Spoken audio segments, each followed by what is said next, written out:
नमो नमः। अद्य अस्माकं सम्भाषायाः प्रथमदिवसः अस्ति। प्रथमदिवसे एतेषां ज्ञानयज्ञे सर्वसहभागिनः अहं स्वागतं करोमि। अद्य प्रथमदिवसस्य वक्ता गुरुवर्य वैद्य श्रीमान् रामदास आह्वाड महोदयः अस्ति।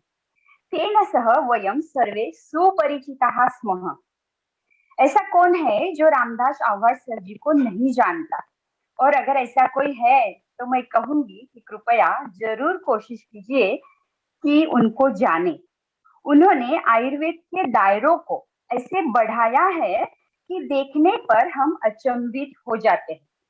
व्यवहार में हमेशा ऐसा होता है कि वैभव दिखाना नहीं चाहिए, पर आयुर्वेद का जो वैभव सर जी को मिला है वह जरूर जानने की चीज है, ताकि हमारा खुद पर, हमारे शास्त्र के ऊपर विश्वास और ही मजबूत होता रहे। सर जी का कोपरगांव में एक खासा अस्पताल है और हाल ही में कुछ साल पहले उन्होंने नासिक में भी एक भव्य अस्पताल स्थापित किया है। हमारे एक मित्र उनके उस अस्पताल के उद्घाटन समय कहते हैं कि आयुर्वेद का ताजमहल सर जी ने बनाया है। ये बात अनेक मायनों में सही है। रामदास सर जी को जो तरक्की, जो रुग्ण वैभव, जो लोगों का प्रेम, जो विद्यार्थियों का प्रेम मिला है, वह हमें आयुर्वेद पर विश्वास करने के लिए मजबूर करता है। मानो वे आयुर्वेद के ब्रांड एम्बेसडर हैं।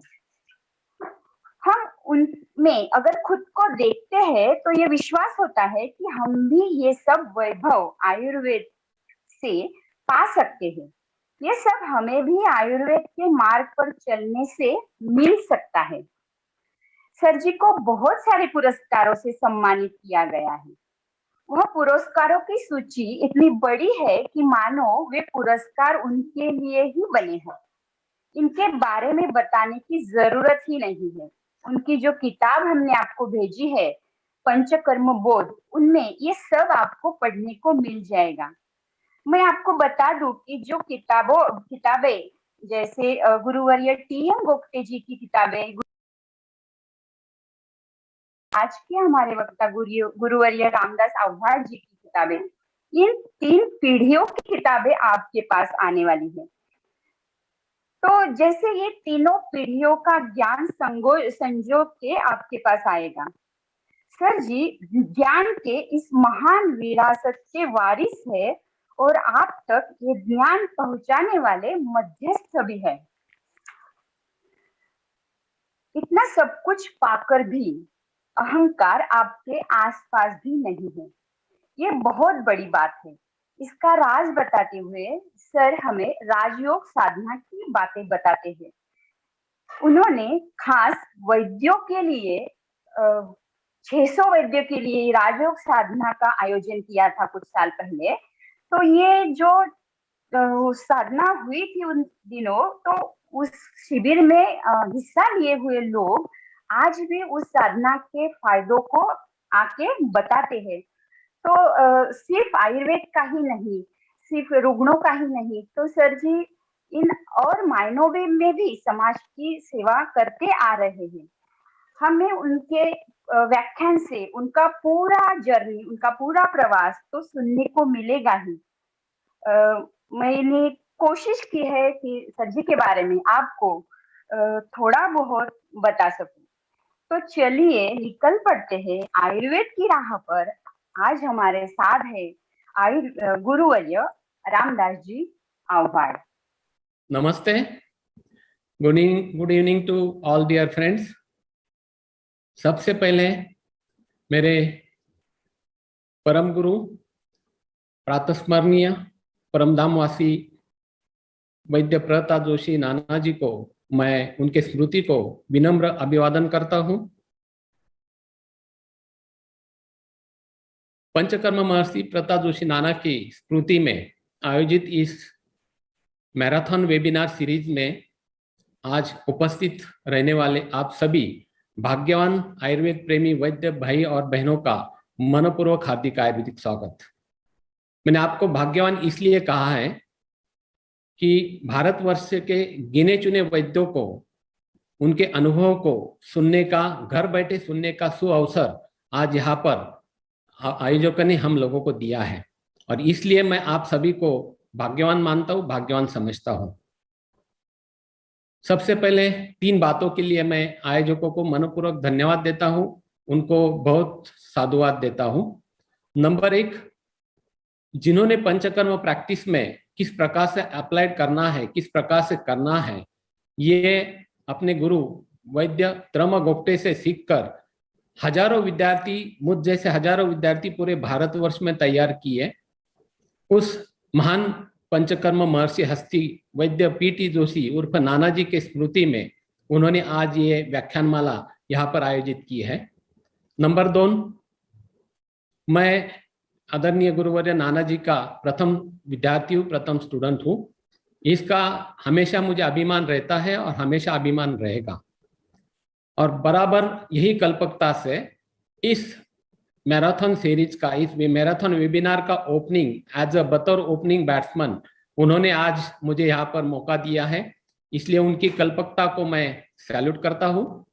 और नंबर 3, यदि हम पूरे महीने के जो 30 व्याख्यान यहाँ पर होने वाले हैं, उनकी यदि हम सूची यहाँ पर देखते हैं तो उनमें भारतवर्ष के कई गुणी वैद्यों में से उन्होंने कुछ वैद्यों को, जो कि प्रैक्टिकल ओरिएंटेड है, उनके व्याख्यान के लिए उन्होंने यहाँ पर निमंत्रित किया है। तो उनके इस समय सूचकता को, उनके इस कल्पकता को, उनके इस दूरदृष्टि, एक लॉन्ग टर्म विजन को मैं साधुवाद देता हूँ, नमस्कार करता हूँ।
आज सबसे पहले 2 बातें मैं आपको क्लियर करना चाहता हूं। आज यहाँ पर मैं ना तो किसी चिकित्सा के बारे में बोलने वाला हूं और ना ही किसी व्याख्यान के या पंचकर्म के बारे में बोलने वाला हूं। आज मैं आपसे कुछ जो कि इम्पोर्टेंट बातें हैं कि जो हमारे प्रैक्टिस में मस्ट है, ज्यादा जरूरी है, इन बातों के ऊपर मैं आपके साथ चर्चा करने वाला हूं। एज अ सीनियर फ्रेंड या एज अ बड़े भाई के तौर से या बड़े भाई समझ के यदि आप मेरी बातें सुनते हो तो इस चर्चा में ज्यादा मजा आ सकती है और ये चर्चा हम अच्छी तरह से माइंड में रख सकते हैं। कई वैद्यों के मुझे फोन आए कि सर आप किसी व्यापक पे बोलिए या उत्तर बस्ती पे बोलिए या किसी कर्म पे बोलिए। तो मैंने कहा इसके पहले 26 वेबिनार में व्याख्यान हर एक कर्म के ऊपर हुए हैं, ये 27वां व्याख्यान इस लॉकडाउन में चल रहा है। तो जो नेसेसरी है वो आज मैं बताने वाला हूँ। मुझे प्रैक्टिस को 33 इयर्स हुए हैं और मेरे सक्सेस का जो राज है, जो फंडा ऑफ सक्सेस है, इसके कुछ अहम पॉइंट्स आपके साथ मैं डिस्कस करने वाला हूँ। इसका आपको आगे के प्रैक्टिस में, क्योंकि इस 30 दिनों में काफी ज्ञान, काफी स्वानुभव कई वैद्यों के आपको मिलने वाले हैं और इस ज्ञान को अपने प्रैक्टिस में किस प्रकार से इम्प्लांट करना है, किस प्रकार से उसको अप्लाई करना है, इसके कुछ नुस्खे, कुछ इंपॉर्टेंट बातें मैं आपको बताने वाला हूं। तो आज वो बातें हम सुनेंगे। यहाँ पर ये नासिक का 2016 में जो हाईटेक आयुर्वेद पंचकर्म चिकित्सालय शुरू किया था, ये सब हमारा है, हम सबका है। हर व्याख्यान में मैं नासिक या कोपरगांव के हॉस्पिटल के फोटोग्राफ सब वैद्यों को दिखाता हूँ। उसका उद्देश्य यही होता है कि इससे बढ़िया, इससे ज्यादा अच्छा हाईटेक हॉस्पिटल्स पूरे इंडिया में यदि आयुर्वेद के होते हैं तो हम विश्व को बता सकते हैं कि हम भी किसी से कम नहीं।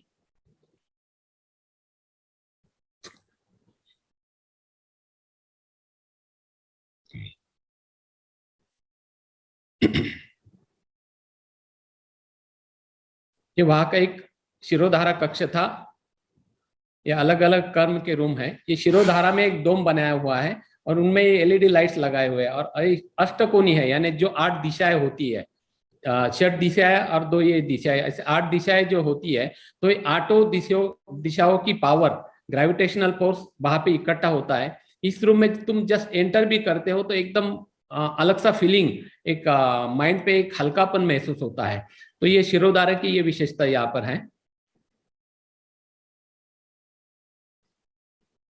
ओके, तो हम आज की जो हमारा चर्चा का विषय है फंडा ऑफ सक्सेस, इसके और हम बढ़ते हैं। हम देखते हैं कि कई बार हम काफी क्वालिफाइड, हाई क्वालिफाइड होते हैं, एमडी पीएचडी भी होते हैं, लेकिन कई बातें ऐसी होती कि जो हमें प्रैक्टिस में सक्सेस नहीं देती। तो ऐसे कौन सी बातें हैं, उस बातों पे हम यहाँ पर चर्चा करेंगे। सबसे पहला अहम पॉइंट है वो है पर्सनालिटी, जिसे मैं कहूंगा कि मैं सुंदर हूं, मेरा क्लिनिक, मेरा अस्पताल सुंदर है। जनरल प्रैक्टिस में या हमारे आयुर्वेदिक प्रैक्टिस में डॉक्टर इस शब्द को काफी ग्लैमर है, काफी वेटेज है और काफी एक रिस्पेक्ट डॉक्टर इस शब्द को है। यदि कोई डॉक्टर ऐसा शब्द कहता है तो हमारे आंखों के सामने एक सूट टाई पहनी हुई कोई सिंसियर, फ्रेश, प्रसन्न मूड वाली एक सिंसियर, होशियार व्यक्तिमत्व का चेहरा हमारे सामने आता है। लेकिन हम वैद्य लोग आज भी इस पंक्ति में, इस लाइन में नहीं बैठ सकते या नहीं बैठते हैं, ऐसे खेद के साथ मुझे कहना पड़ता है। हम यदि वैद्य कहते हैं तो हमारे आंखों के सामने कोई बूढ़ी व्यक्ति पगड़ी धोती पहने हुए और छोटे से एक पुरातन फर्नीचर में बैठी हुई हमारे आंखों के सामने आता है। ये कोई बुरी बात है ऐसा मेरा कहना नहीं है, क्योंकि ये पहले जमाने में था। लेकिन समय के साथ चलते हुए, आधुनिकता के साथ चलते हुए उसमें बदलाव, चेंज जरूरी है। इसलिए जो भी पेशेंट हमारे पास आता है वो उसके आरोग्य का, उसके जीवन मरण का प्रश्न लेकर हमारे पास जब आता है और फर्स्ट लुक में यदि हम उसके ऊपर इंप्रेशन नहीं बना पाए तो वो किस श्रद्धा से हमारी चिकित्सा ले, ये क्वेश्चन उसमें बनता है। किसी की पर्सनालिटी अच्छी है तो उसको जनरल लाइफ में, किसी भी बिजनेस में कितना फायदा होता है, कितना मुनाफा होता है, ये आपने शायद सुना होगा या अनुभव किया होगा। लेकिन जब हम देखते हैं कि ऐसे कई वैद्य हैं कि जो कहते हैं कि हमें तो नेचुरल ब्यूटी नहीं है।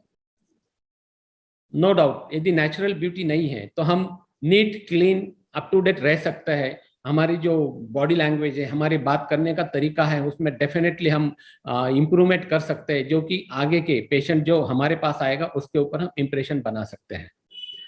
इस पर्सनैलिटी का प्रैक्टिस में कितना फायदा होता है, कितना नुकसान होता है, ये मैंने मेरे प्रैक्टिस में कई बार देखा है और आज भी देखते आ रहा हूँ।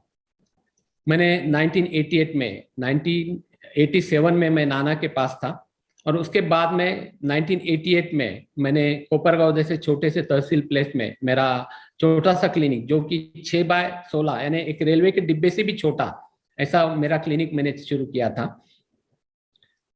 उस समय मेरा वजन जो था, वेट था 49 kg था, एकदम पुरुष शरीरयष्टि मेरी थी। यदि किसी को मैं डॉक्टर हूँ ऐसे कहता था तो नीचे से ऊपर तक मुझे घूरते हुए मुझे नजर आता था।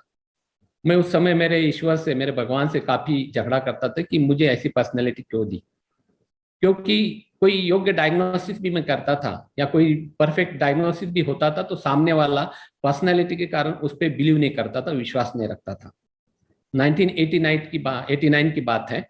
हमारे शहर के एक रिटायर्ड टीचर जिनको हिपेटोमा यानी सीए ऑफ लीवर ये डायग्नोसिस हुआ था और उस समय कोई ज़्यादा इन्वेस्टिगेशन या काफ़ी इनोवेशन नहीं हुआ था, तो टाटा ये वर्ड तब भी फाइनल अथॉरिटी थी और आज भी वही फाइनल अथॉरिटी है।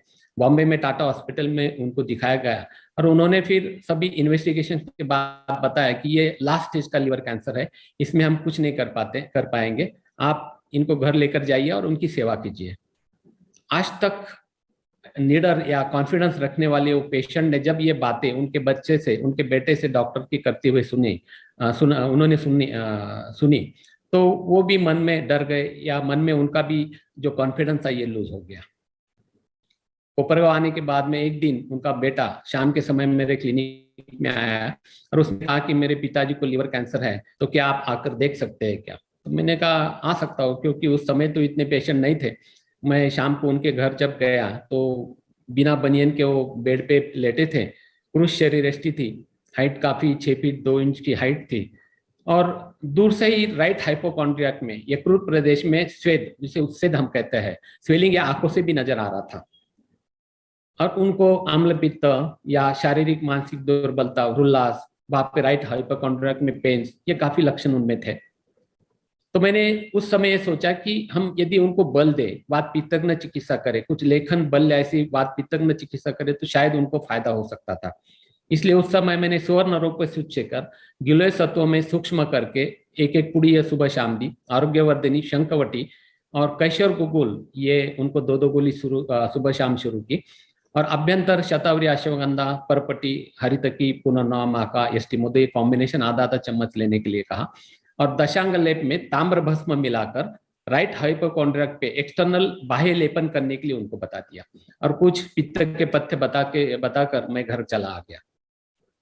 दूसरे हफ्ते की दवा उनका बेटा लेके गया, तीसरे हफ्ते के लेकर गया, और 3 हफ्ते के बाद में मैं उत्सुकता से उस पेशेंट को देखने उनके घर चला गया। और जब मैं गया तो मैं भी बिलीव नहीं कर पा रहा था कि दूर से ही उनका जो स्वेलिंग था ये आंखों से कम हुआ नजर आ रहा था। जब मैंने उनसे पूछा तो उन्होंने कहा कि मुझे काफी आराम लग रहा है, पेन्स काफी कम हुए हैं, भूख भी लग रही है, उल्लास भी कम हुआ है, और मुझे एनर्जेटिक लग रहा है। तो मैंने कहा आप टेंशन मत लो, आप डेफिनेटली ठीक हो जाओगे। तो तुरंत उन्होंने कहा कि वो टाटा के इतने बड़े डॉक्टर्स तो झूठ नहीं बोलेंगे, उन्होंने तो कहा मैं 40-45 दिन ही जीवित रह पाऊंगा। तो मैंने कहा ऐसी कोई बात नहीं है, आप ठीक हो सकते हो। लेकिन मेरे पर्सनालिटी के कारण वो मानने को तैयार नहीं थे। तब मेरे मन में विचार आया कि जिस कोपरगांव के एक सर्जन डॉक्टर ने उनका सीए डायग्नोस किया था, यदि मैं उनको कहता हूँ और वो आके उनको कहते कि फर्क पड़ा है, तो शायद इनकी विल पावर बढ़ेगी, ये इनका खाना ज्यादा शुरू हो जाएगा, तो शायद उनका बल बढ़ने के कारण उनकी लाइफ स्पैन बढ़ सकती है।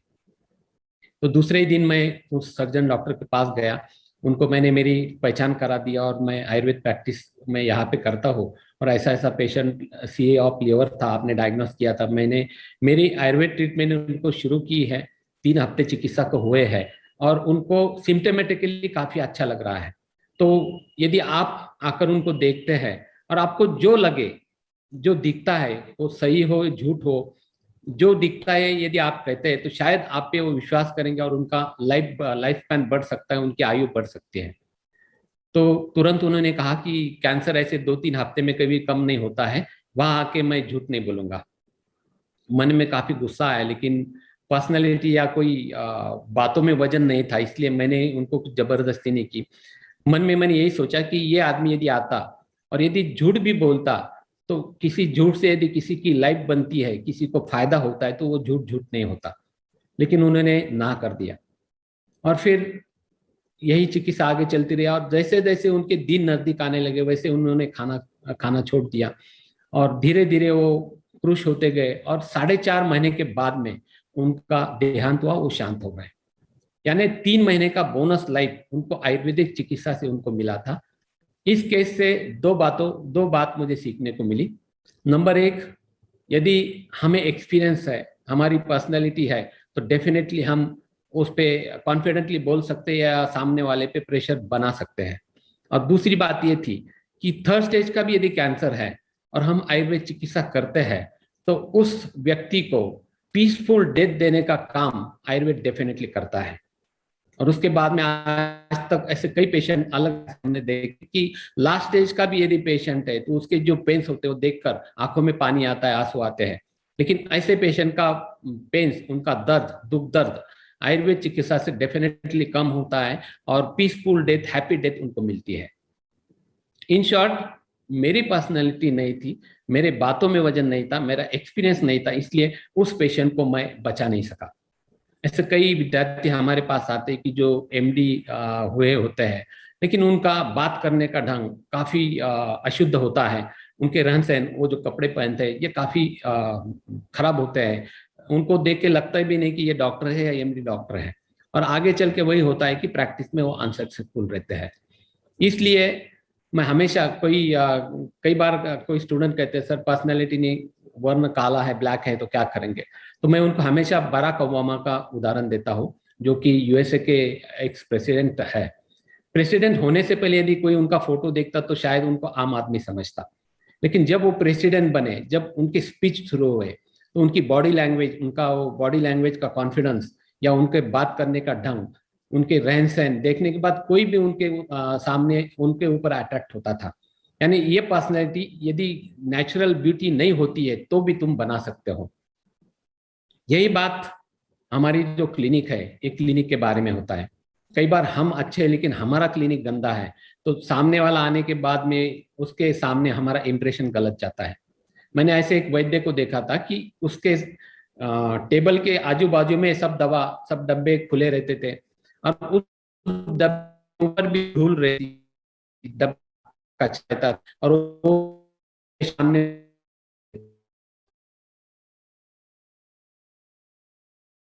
दवा अमृत के है, वो दवा देता है तुम्हारी। और जो भी पेशेंट है हमारे क्लिनिक में आने के बाद में, भली हो जी हो, लेकिन आने के बाद वो फ्रेश लगना चाहिए। फिर मुझे आज भी याद है, मेरा जो 88 का क्लिनिक था, सिंपल जगह थी, सिर्फ 15,000 में उस समय मैंने दवा के साथ में फर्नीचर करवाया था। आज भी मुझे फर्नीचर याद है, सिंपल फर्नीचर था लेकिन अट्रैक्टिव था। उसके बाद में हम 93 91 में 400 स्क्वायर फीट के जगह में गए, उसका भी फर्नीचर आज भी में हम उस समय 2007 2011 में फिर से हमने रिन्यूएशन किया, अलग एक्सपेंशन किया, और आज बराबर 10 साल हो रहे हैं। आज भी तुम हमारे क्लिनिक, हमारे वो बड़े अस्पताल में आ जाओ, कोई बोलेगा नहीं इसको कि 15 साल हुए। इतना क्लीन नीट रहता है। शाम को यदि तुम कंपार्टमेंट देखो, सकते हो, तो कोई बोलेगा नहीं हरे जा रहा है, शायद इंडिया होते हैं। इतना क्लीन रहता है, स्मेल नहीं रहता है। और यदि वास्तुशास्त्र के हिसाब से तुम्हारा क्लिनिक बनाते हो, छोटा हो कुछ भी हो, तो आने वाला पेशेंट बाद में हो जाता है, आधा इंप्रेशन वहां बन जाता है। बाद में तुम्हारे जो किस प्रकार से तुम उस कन्वर्सेशन करते हो, किस प्रकार से उसको इम्प्रेस करते हो, उस आगे डिपेंड हो। मैंने पेशेंट देखा है कि आज भी 3 घंटे हमारे वेटिंग में बैठते हैं, और अंदर आने के बाद सर यहाँ आने के बाद अच्छा लगता है, जस्ट आपको देखा, आपको मिला, मुझे अच्छा लग रहा है, जस्ट मिलने आए थे, और हाथ जोड़ के चले जाते हैं। एक अच्छा उदाहरण मैं बताना चाहूंगा कि 4 साल पहले हमारे अहमदनगर डिस्ट्रिक्ट के एसपी सुपरिटेंडेंट के लिए आना का, जो हमेशा फोन करते थे बड़े साहब आने वाले। मैंने कहा आने तो कोई प्रॉब्लम नहीं। ऐसे 5-6 बार आ रहे। 5:45 बजे वो अस्पताल में उनकी एंट्री हुई, साथ में 2 के लिए मैंने कैमरे में मैंने उन किया, तो उन्होंने जस्ट सब मैंने तो उन्होंने देखा। मैंने कहा सर अंदर एंटी चेम्बर में चलो, तो उन्होंने कहा sir if you don't mind मैं प्रॉब्लम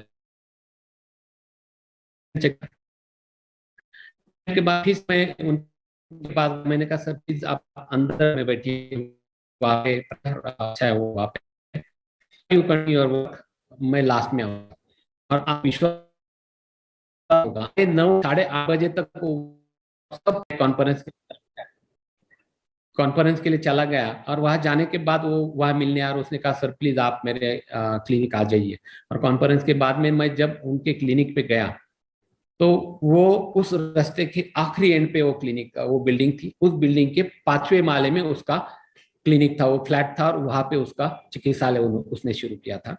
उस बिल्डिंग के सामने और उस बिल्डिंग के आगे पूरा टोटल ये 1.5 एरिया था, ओपन स्पेस थी, जो कि मिलिट्री की थी।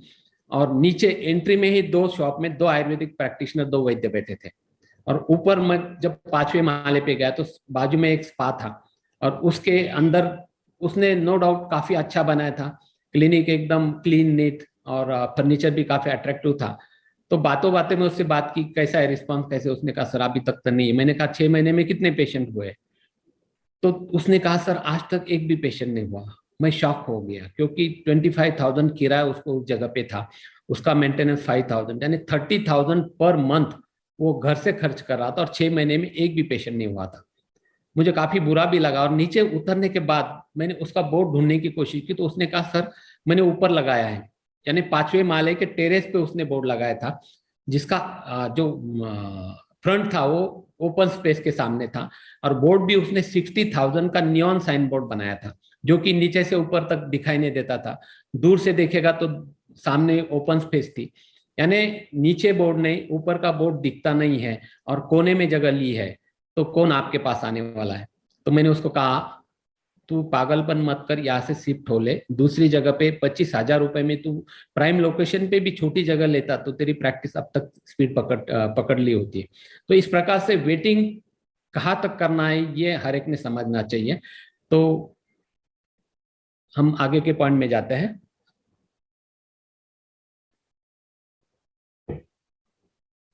तीसरा पॉइंट जो है वातावरण निर्मित।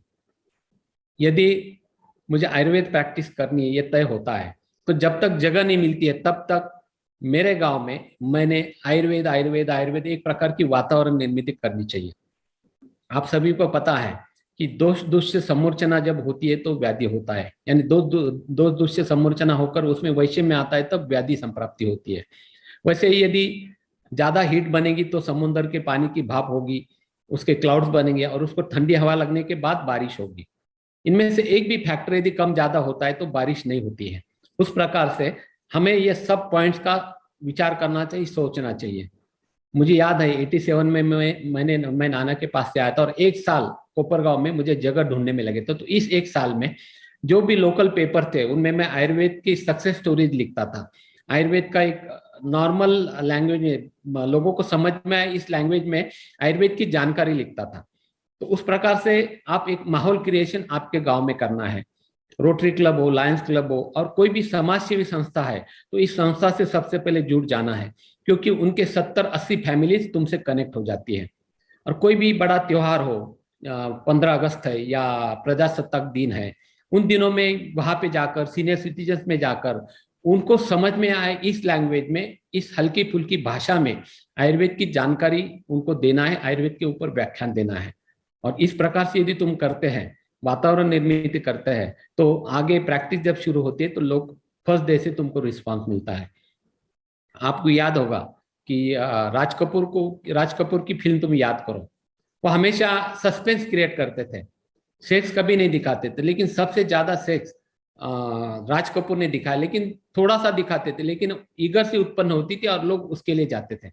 इस प्रकार से आप बड़े पैम्पलेट बना सकते हैं, बड़े होर्डिंग लगा सकते हैं। क्या आप कमर लंबर पेन से ग्रस्त हो, क्या आप माइग्रेन से ग्रस्त हो, क्या आप आर्थराइटिस से ग्रस्त हो, तो जल्दी आपकी सेवा में हाजिर होते हैं। ऐसे 8, 10, 15 बार ऐसे यदि होता है तो लोग में एक उत्सुकता बनती है कि यार क्या है, कौन आने वाला है। और उसके बाद में फिर आयुर्वेद की सेवा हम आपके शहर में अंडर वन रूप आपकी सेवा में जल्दी आ रहे हैं। और इस प्रकार से यदि हम आगे जाते हैं तो एक प्रकार का माहौल क्रिएट होता है और हमें प्रैक्टिस डालने के बाद में उसमें उसका काफी अच्छा फायदा होता है। जो अब प्रैक्टिस में है उन सभी वैद्यों को मैं कहना चाहूंगा कि तुम्हारे जितने भी एविडेंस है, जितने भी सक्सेस स्टोरीज है, उनको सिंपल लैंग्वेज में आर्टिकल्स लिखो। कहीं भी एडवर्टाइज देने के बजाय, पेपर वाले यदि आते हैं एडवर्टाइज दे दो तो उनको बोलना मुझे एडवर्टाइज नहीं चाहिए, मेरा आर्टिकल पेपर में छपवाओ, भले वो पेड आर्टिकल हो। लेकिन वो आर्टिकल यदि छपता है और तुम्हारा नीचे नाम आता है तो लोग वो पढ़कर तुम्हारे पास आते हैं कि मुझे ऐसे ऐसे कंप्लेंट है, मुझे भी ये प्रॉब्लम है, मुझे ट्रीटमेंट लेना है। तो तुम्हारी वो एडवर्टाइज के पैसे जो होते हैं, जो फीस होती है, वो एक 15-3 हफ्ते में निकल जाती है। और सिर्फ एडवर्टाइज करते हो, नाम देते तो उससे कोई फायदा नहीं होता। इसलिए लोगों को समझ में आए, लोगों को अच्छा लगे, अपनापन लगे, ऐसे आर्टिकल्स यदि तुम लिखते हैं तो उसका डेफिनेटली फायदा होता है। मैं तो कहता हूँ कि मेरे जितने भी आर्टिकल्स है, मेरी बुक आपको मिलेगी। आज भी बुक पढ़ के कई पेशेंट्स आते हैं कि हमें ऐसे ऐसे प्रॉब्लम होते हैं, तो उसका काफी प्रैक्टिस में सक्सेस में फायदा होता है। अब अगला पॉइंट है सिलेक्शन ऑफ टाउन, यानी मैं प्रैक्टिस कहाँ डालूं। आपकी क्या राय है? यदि आज यहाँ पर 801 वैद्य अवेलेबल है, सुन रहे हैं, यदि मैं आपको पूछता हूँ कि क्या मैंने या हर एक वैद्य ने अपनी प्रैक्टिस नेटिव प्लेस में डालनी चाहिए या दूसरी जगह डालनी चाहिए? मेरा कहना है कि नेटिव प्लेस में प्रैक्टिस नहीं डालनी है, क्योंकि हमारे गांव में हमें हाफ पैंट से लोग पहचानते हैं। जब हम छोटे होते हाफ पैंट में घूमते हैं तब से लोग हमें देखते हैं, और जब हम बड़ा डॉक्टर होके जब आते हैं अपने गांव में तो लोगों को एक सब छोटा ही समझते रहते हैं, अपने गांव का है, उसे क्या अकल थी, ये इधर उधर घूमता था। तो एक रिस्पेक्ट उनके मन में नहीं रहता है, और वो पहचान होने के बावजूद भी विश्वास न होने के कारण वो तुरंत अपने पास कभी ट्रीटमेंट को नहीं आते। और यदि आ भी जाते हैं तो अपना ही है, फीस क्या देनी है, फीस का पूछते भी नहीं है। और यदि मुझ जैसे तुम भी हो स्वभाव के, या मांगना नहीं किसी से, तो वो दवा लेकर सीधे चले जाते हैं और आते रहते हैं, दवा लेकर चले जाते हैं। और एक दिन ऐसा आता है कि काफी आर्थिक इकोनॉमिक टूट तुम्हारे प्रैक्टिस में आ जाती है, कोई फायदा नहीं होता है और रिस्पेक्ट भी नहीं मिलता है। और यदि हम दूसरी जगह पे प्रैक्टिस शुरू करते तो नो डाउट पहचान न होने के कारण थोड़ा टाइम जाता है, लेकिन जो भी आता है वो विथ रिस्पेक्ट आता है, और जो भी फीस तुम मांगते हो वो फीस तुमको मिलती है। इसलिए यदि पॉसिबल है तो नेटिव प्लेस में प्रैक्टिस नहीं डालनी है। यदि प्रैक्टिस मुझे किसी अलग गांव में डालनी है, या प्रैक्टिस डालने से पहले क्या करना चाहिए, तो सबसे पहले उस गांव का सर्वे करना चाहिए। वहां का पॉपुलेशन कितना है, उस गांव में आयुर्वेद प्रैक्टिस करने वाले वैद्य कितने हैं, उस गांव में कौन से व्याधि ज्यादा है, उस गांव की पेइंग कैपेसिटी कैसे है, उस गांव की लोगों की टेस्ट कैसे है, वहां का किराया कितना है, रेंट कितना है। ये इन सब बातों का हमें सोचना, इन बातों का विचार करना चाहिए। अब महाराष्ट्र में ऐसी सिचुएशन है कि एक एक बिल्डिंग में 5-5 पंचकर्म सेंटर्स तुमको दिखाई देंगे। इसलिए महाराष्ट्र में अभी काफी सैचुरेशन हुआ है। इसलिए महाराष्ट्र में जो भी वैद्य आते हैं तो उनको सेटल होने में काफी स्ट्रगल करना पड़ता है। तो मैं जितने भी नए बच्चे आते हैं उनको एक ही कहता हूँ कि अब स्पेशलिटी लेकर, कोई डिसीज लेकर, या किसी फैकल्टी के स्पेशलिस्ट बनकर यदि तुम लॉन्च होते हैं तो डेफिनेटली पहले दिन से एक एक दो दो करते पेशेंट आगे शुरू हो जाते हैं, और एक दिन ऐसा आता है कि तुम सुपर कंसल्टेंट के तौर पे पहचाने जाते हो। तो मैं सभी बच्चों को आजकल ये कहते हो कि आउट ऑफ महाराष्ट्र तुम्हें स्काई द लिमिट है, वहां जाओ, थोड़ा स्ट्रगल होगा, लेकिन जाने का माइंड तुम्हारा, साहस तुम में चाहिए, घर वाले को छोड़ने की या तुम्हारी या इच्छा चाहिए, या घर वालों से दूर रहने का तुम्हारा मन बनना चाहिए। और यदि बनता है तो तुम डेफिनेटली अलग स्टेट में जाके प्रैक्टिस करो। वहां पे काफी, यदि तुम में कॉन्फिडेंस है, और आयुर्वेद में तो आयुर्वेद तो ये सोना ही है, तो डेफिनेटली वहां पे तुम्हारी प्रैक्टिस चल जाती है। ऐसे मैंने कई वैद्य देखे कि जो वापी, सिलवासा, गुजरात या कई जम्मू में, दिल्ली में जाके सेटल हुए हैं और अच्छा खासे कमा रहे हैं, अच्छा खासा प्रैक्टिस वहां पर कर रहे हैं। अब कुछ वैद्य बोलेंगे कि हमारा तो अभी प्रैक्टिस हमने शुरू की है और अब अभी हम कहाँ से गांव, अलग से गांव का विचार करेंगे। तो एक वैद्य मुझे मिले थे कि जो मेरे गांव के नजदीक के गांव में प्रैक्टिस करे थे। उन्होंने कहा कि सर, हमारे गांव में काफी लोग कंजूस है, पेमेंट ही नहीं देते, फीस 100 बोले तो 50 ही टेबल पे रखते हैं, तो प्रैक्टिस ही आगे नहीं बढ़ रही, तो क्या करो। तो मैंने उसको कहा कि एक काम कर ले, तो फीस, उनको कोई पूछता है फीस कितने है तो उनको बोलना मेरी फीस नहीं होती है, मैं सिर्फ दवा के पैसे लेता हूँ। और तू दवा के 200 रुपए लेता है तो तू दवा के 350 रुपए कर दे, 100 रुपए फीस कट कर दे। कोई संयंत्र देने को तैयार नहीं होता है तो उसकी फीस ज्यादा लगती है, तो उनको बस्ती में एडजस्ट कर ले, या वो ट्रीटमेंट, वो फीस कम करके दवा में एडजस्ट कर ले। और एक बार उसको रिजल्ट मिलता है तो दवा उनको कहना और थोड़ी अच्छी दवा देंगे, लेकिन उसकी कॉस्ट ज्यादा है। जो जो पैसे तुम्हारे डूबे हैं वो हंसते खेलते उसके जेब से तुम निकाल सकते हो। और उस प्रकार से उसने जब शुरू किया तो एक 6 महीने के बाद जब मुझे वो मिला था तो उसने कहा सर आपका नुस्खा चल गया, अब मैं बराबर एडजस्ट करता हूँ और बराबर मेरा टारगेट अचीव हो रहा है। तो इस प्रकार से यदि तुम करते हो तो डेफिनेटली उसका फायदा होता है। अब नेक्स्ट पॉइंट है आत्म परीक्षण, जिसे मैं सेल्फ एग्जामिनेशन कहूंगा। कई वैद्य मिलते हैं कि सर प्रैक्टिस को 3 साल हो गए, 4 साल हो गए, और 6-7 पेशेंट के आगे प्रैक्टिस ही नहीं जाती है। कई एडवर्टाइज देके देखी, सब देखा, लेकिन प्रैक्टिस ही नहीं आगे बढ़ती है। जब ऐसे आपके साथ भी होता होगा तो हर एक वैद्य को सेल्फ एग्जामिनेशन करना चाहिए। आईने के सामने बैठो या अंतर मन में आंख बंद करके मेरी कहाँ गलती होती है, इसके ऊपर तुमको सोचना है। पहली बात ये सोचना है कि तुम जो दवा दे रहे हो उस दवा से पेशेंट को उपशय मिलता है या नहीं मिलता है। यदि नहीं मिलता है तो क्यों नहीं मिलता है, क्यों मैं जो दवा इस्तेमाल कर रहा हूँ वो दवा उस क्वालिटी की है या नहीं, उस स्टैंडर्ड की है या नहीं। यदि उपशय मिलता है और पेशेंट दोबारा नहीं आता है तो शायद उसको मेरी फीस ज्यादा लगती है क्या।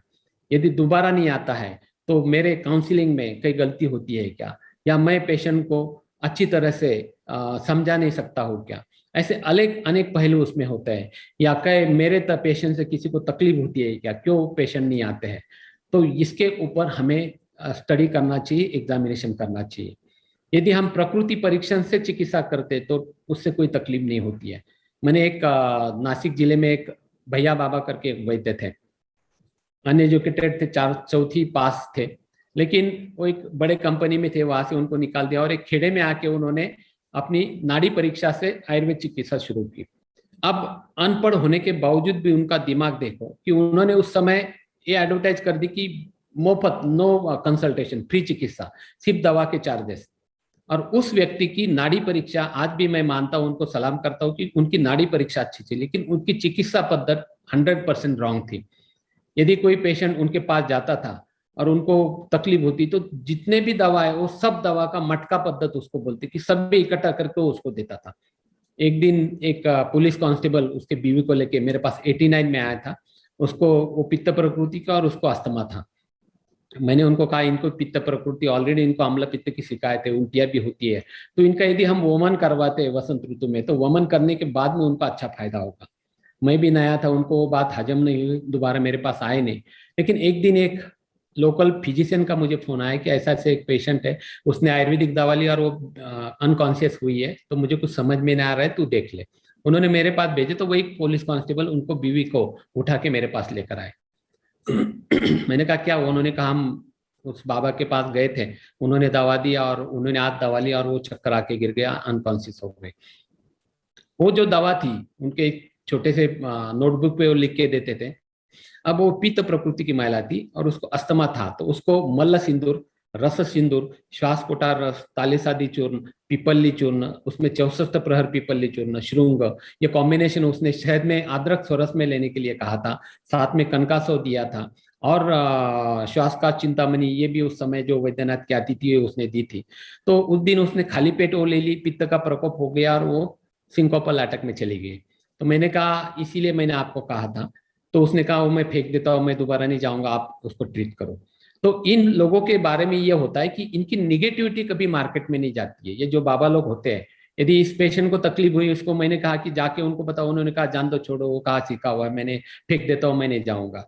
लेकिन यदि उसको वहां पर कफ प्रकृति की रहती है और उसने ये दवा ली होती तो डेफिनेटली उसको अस्थमा में अच्छा फायदा हो जाता है। और 10 लोगों को कहता है मैं वहां जाके आया, वो फीस नहीं लेते, सिर्फ दवा के पैसे लेते हैं और मेरी बीवी एकदम ठीक हो गई। तो पॉजिटिविटी ज्यादा फैलती है, निगेटिविटी नहीं फैलती। हम वैद्यों के बारे में वैसा नहीं है। यदि मेरे पास किसी पेशेंट को ऐसे हो जाता है तो डायरेक्ट पेशेंट ये कहेगा कि उनके आयुर्वेदिक ट्रीटमेंट से उसको रिएक्शन आ गई और आयुर्वेद के नाम पे एक क्रॉस आ जाता है। एलोपैथ के बारे में हम यदि सोचते हैं किसी डॉक्टर के पास फर्क नहीं पड़ता है तो वो 1000 डॉक्टर के पास जाएगा लेकिन एलोपैथी बंद नहीं करेगा। लेकिन हम आयुर्वेद वालों को बारे में एक दुर्भाग्य है कि यदि मुझसे फर्क नहीं होता है तो वो ये कहता है कि मैंने आयुर्वेद ले ली लेकिन फायदा नहीं हुआ, यानी मानो आयुर्वेद में मैं अकेला वैद्य हूँ। तो ये हमारे बारे में होता है, इसलिए इसके बारे में हमें अच्छी तरह से ध्यान देना चाहिए, अच्छी तरह से प्रिकॉशन लेना चाहिए कि पेशेंट को मेरे ट्रीटमेंट से तकलीफ ना हो, ये सबसे पहले फर्क होता है और जो फायदा होगा वो 100% फायदा होता है। इसलिए प्रकृति परीक्षण से यदि तुम करते हो, कम दवाई देते हो, पेशेंट के कन्वीनियंस के अनुसार तुम दवा देते हो, महंगी अफोर्डेबल दवा देते हो, तो डेफिनेटली उनमें सक्सेस मिलता है। इसलिए कड़वी दवा या ज्यादा महंगी दवा और ज्यादा संख्या में यदि दवा देते हो तो डेफिनेटली तुम्हारी प्रैक्टिस कम होती है। कन्वीनियंस ये देखना बड़ा जरूरी होता है। मेरे पास जितने भी आज तक वैद्य आए सभी ने देखा होगा कि मैं किसी को भी अनुपान नहीं बताता हूँ, ना तो गर्म पानी से लेना है या ना तो शहद में लेना है, किसी को भी परहेज नहीं बताता हूँ। क्योंकि यदि मैं किसी को कहता हूँ कि शहद में लेना है, रात को गर्म पानी के साथ में लेना है, वो पहले 5-6 दिन तक गर्म पानी से लेता है और एक आध दिन उसको कंटाला आ जाता है, वो कहता है जान तो गर्म पानी कंटाला आ गया, वो दवाई नहीं लेता। उसके बजाय यदि वो ठंडे पानी से भी लेता है तो फर्क थोड़ा कम पड़ेगा, लेकिन रेगुलर वो लेगा और फायदा उसको हो जाएगा। कई बार ऐसे होता है कि आपने देखा होगा, मैं कभी भी असावरिष्ट मेरे प्रैक्टिस में नहीं है। भुनिमादिकात, पथ्यादिकात, जीरकादिष्ट, और ज्यादा से ज्यादा सारस्वता रिष्ट, बस ये 4-5 आंसू से ज्यादा मैं नहीं लिखता हूँ। यदि कोई लड़की आती है, महिला आती है, पित्त प्रकृति है और उसको पता है कि भूनिबादी या पथ्यादि कौज से उसको फर्क पड़ने वाला है, लेकिन कड़वा होने के कड़वा होने के कारण मैं कभी भी उनको नहीं देता। मैं सिरप लिख देता हूँ, सिरप डिवासिड लिखूंगा या एक्टिव एंटासिड लिखूंगा या हिमकोसिड लिखूंगा या आम्ल पित्त मिश्रण लिखूंगा। तो ये सिरप बेच देता हूँ, और एक बार वो उसका विश्वास आने के बाद फिर एक दिन बोलना थोड़ी कड़वी दवा देता हूँ, उससे आपको डेफिनेटली फायदा होगा। तो उसका माइंड बन जाता है, प्रिपेयर हो जाता है कि हाँ कड़वी दवा है। लेकिन जब वो लेती है तो उसको पता चलता है इतनी कुछ कड़वी नहीं, तो आराम से लेती है। यदि पहले ही दिन मैं उसको कड़वी दवा दे दूंगा तो दोबारा वो आएगी नहीं। या चूर्ण है, हमने शुरुआत में कई पेशेंट, आज कई वैद्यों ने चूर्ण देना ही बंद किया है। लेकिन चूर्ण यदि तुम नहीं देते हो, सिर्फ टैबलेट देते हो, फिर 5 प्रकार के दे दो, 6 प्रकार के दे दो, तो ज्यादा पैसे तुम चार्ज नहीं कर पाते। इसलिए चूर्ण कॉम्बिनेशन देना है, और वो देने के कारण तुम ये बोल सकते कि उसमें काफी महंगी भस्म हमने मिला है तो इसके चार्जेस इतने होते हैं, उसको कोई आर्गुमेंट नहीं करता है। इसलिए चूर्ण तो देना है, लेकिन लेने में कन्वीनियंस किस प्रकार से हो। शुरुआत में हम मिल्क पाउडर उसमें मिलाते थे, जिसके कारण लेने में वो मीठा लगता था। आजकल कोई भी पेशेंट हो, उसके मिश्रण में अष्टमधु चूर्ण हम मिलाते ही मिलाते हैं, ताकि लेने में उसको थोड़ा सा टेस्ट अच्छा लगता है। और फिर एक बार आदत पड़ने के बाद यदि पेशेंट कोई बोलता है कि सर चूर्ण नहीं देना है, तो उसको लेने का तरीका बोलना है। पानी में घोल के नहीं पीना है, मुंह खोलो, उसमें आधा चम्मच चूर्ण डालो, मुंह खुला ही रखो। यदि मुंह मिटते है तो ठसका आता है, तो पानी मिक्स करो, मिक्स करके गिट लो, टेस्ट नहीं पता चलती। और ये भी हम कह सकते हैं कि तुम मीठा खाते हो, खट्टा खाते हो, आम्ल रस लेते हो, तुरट रस लेते हो, लेकिन कड़वा कुछ लेते हो, तो पेशेंट कहता है नहीं। इसलिए कड़वा रस लेना जरूरी होता है, क्योंकि कड़वा रस सभी रस का एंटीडोट होता है। ये यदि तुम समझाते हो तो पेशेंट का माइंड बन जाता है और वो आराम से वो दवा लेता है। तो इस प्रकार से कम दवा में, ज्यादा महंगी दवा न देते हुए सस्ती दवा में, और थोड़ी दवा देना है, 2 या 3 गोली पतली दवा पाउडर, बस इतना ही चाहिए। 10-10 प्रकार की गोली तुम देंगे, सुबह खाने से पहले, खाने के मध्य में, खाने के बाद में, तो इस प्रकार से कॉम्प्लिकेटेड ट्रीटमेंट तुम करते हो तो पेशेंट ज्यादा दिन ये ट्रीटमेंट लेता नहीं। ये मेरा खुद का एक्सपीरियंस है, शायद इसमें काफी कॉन्ट्रोवर्सी हो सकती है। नेक्स्ट पॉइंट जो है ये पेशेंट साइकोलॉजी। मेरे पास जितने भी स्टूडेंट्स आते हैं सबको मैंने हर बार कहा है कि पहले पेशेंट की साइकोलॉजी कैच करो। यदि साइकोलॉजी तुम कैच करते हो तो पेशेंट परमानेंट तुम्हारा बन जाता है। मैंने शुरुआत में आपको कहा है कि आप काफी भाग्यवान हो, क्योंकि आज पेशेंट तुम्हारे पास यदि आता है तो गूगल पे डायरेक्ट डायग्नोसिस करके आता है। हमारे पास पेशेंट डायरेक्ट डायग्नोसिस करके आता है और कहता है सर रक्तमोक्षण करना है, सर बस्ती लेना है। तो ये मैं क्रेडिटेबल फील करता हूँ, गर्व महसूस करता हूँ कि इतना आयुर्वेद हमने यहाँ पर लोगों में इम्प्लांट किया, लोगों में हर घर घर तक पहुंचाया है।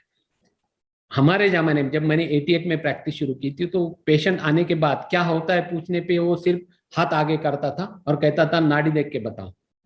सही में मैं हाथ जोड़ के आपको कहता हूँ कि उस समय भी मुझे नाड़ी का ज्ञान नहीं था और आज भी इतना नहीं है। और उस समय जो 4-5 पेशेंट आने वाले थे और उसमें यदि मैं कहता कि मुझे नाड़ी परीक्षा नहीं आती, नाड़ी विज्ञान नहीं आता है, तो पेशेंट चले जाते और शायद आज मैं इस स्टेज पर नहीं होता। तो फिर क्या करता मैं, तो फिर उनकी नाड़ी देखना है और नाड़ी देख के बोलना है आपको कमर में दर्द है, तो तुरंत बोलता कमर में तो दर्द नहीं है। तो फिर आजकल कॉन्स्टिपेशन उस समय भी कॉमन था, तो आपको पेट साफ नहीं होता है, तो तुरंत हाँ हाँ पेट साफ नहीं होता, और फिर वो आगे शुरू हो जाता था। कई पेशेंट ऐसे रहते थे कि वो कहते थे कि नहीं पेट तो साफ होता है। फिर मैं कहता था कितनी बार जाता हूँ, वो कहता था कि 3-4 बार जाता हूँ। तो फिर मैं उनको तुरंत कहता था कि मॉर्निंग टू मॉर्निंग उसको पेट साफ कहते हैं, 3-4 बार जाते हो यानी तुम्हारा पेट साफ नहीं होता है। इसलिए मैं पेट जस्ट टोनिंग करो, उसको कहना है कि आत्मा ने आपको पेट साफ नहीं होता, और फिर आगे के कंप्लेंट वो खुद के खुद बताता था। इसलिए आप लोगों को पेशेंट ने एंटर करने से बैठने तक, यानी जब वो आता है तो किस प्रकार से आ रहा है, उसका रहन सहन कैसा है, उसका शरीर यष्टि कैसे है, बाल कौन से, कपाल कौन सा है, आंख, नासा, ओष्ठ, मुस्टैक, उसका चीन कैसे है, वो किस प्रकार से बात कर रहा है, ये करीबन 10-15 बात तुम्हारे सामने माइंड में तुरंत क्लिक हो जाती है कि इसकी प्रकृति कौन सी है।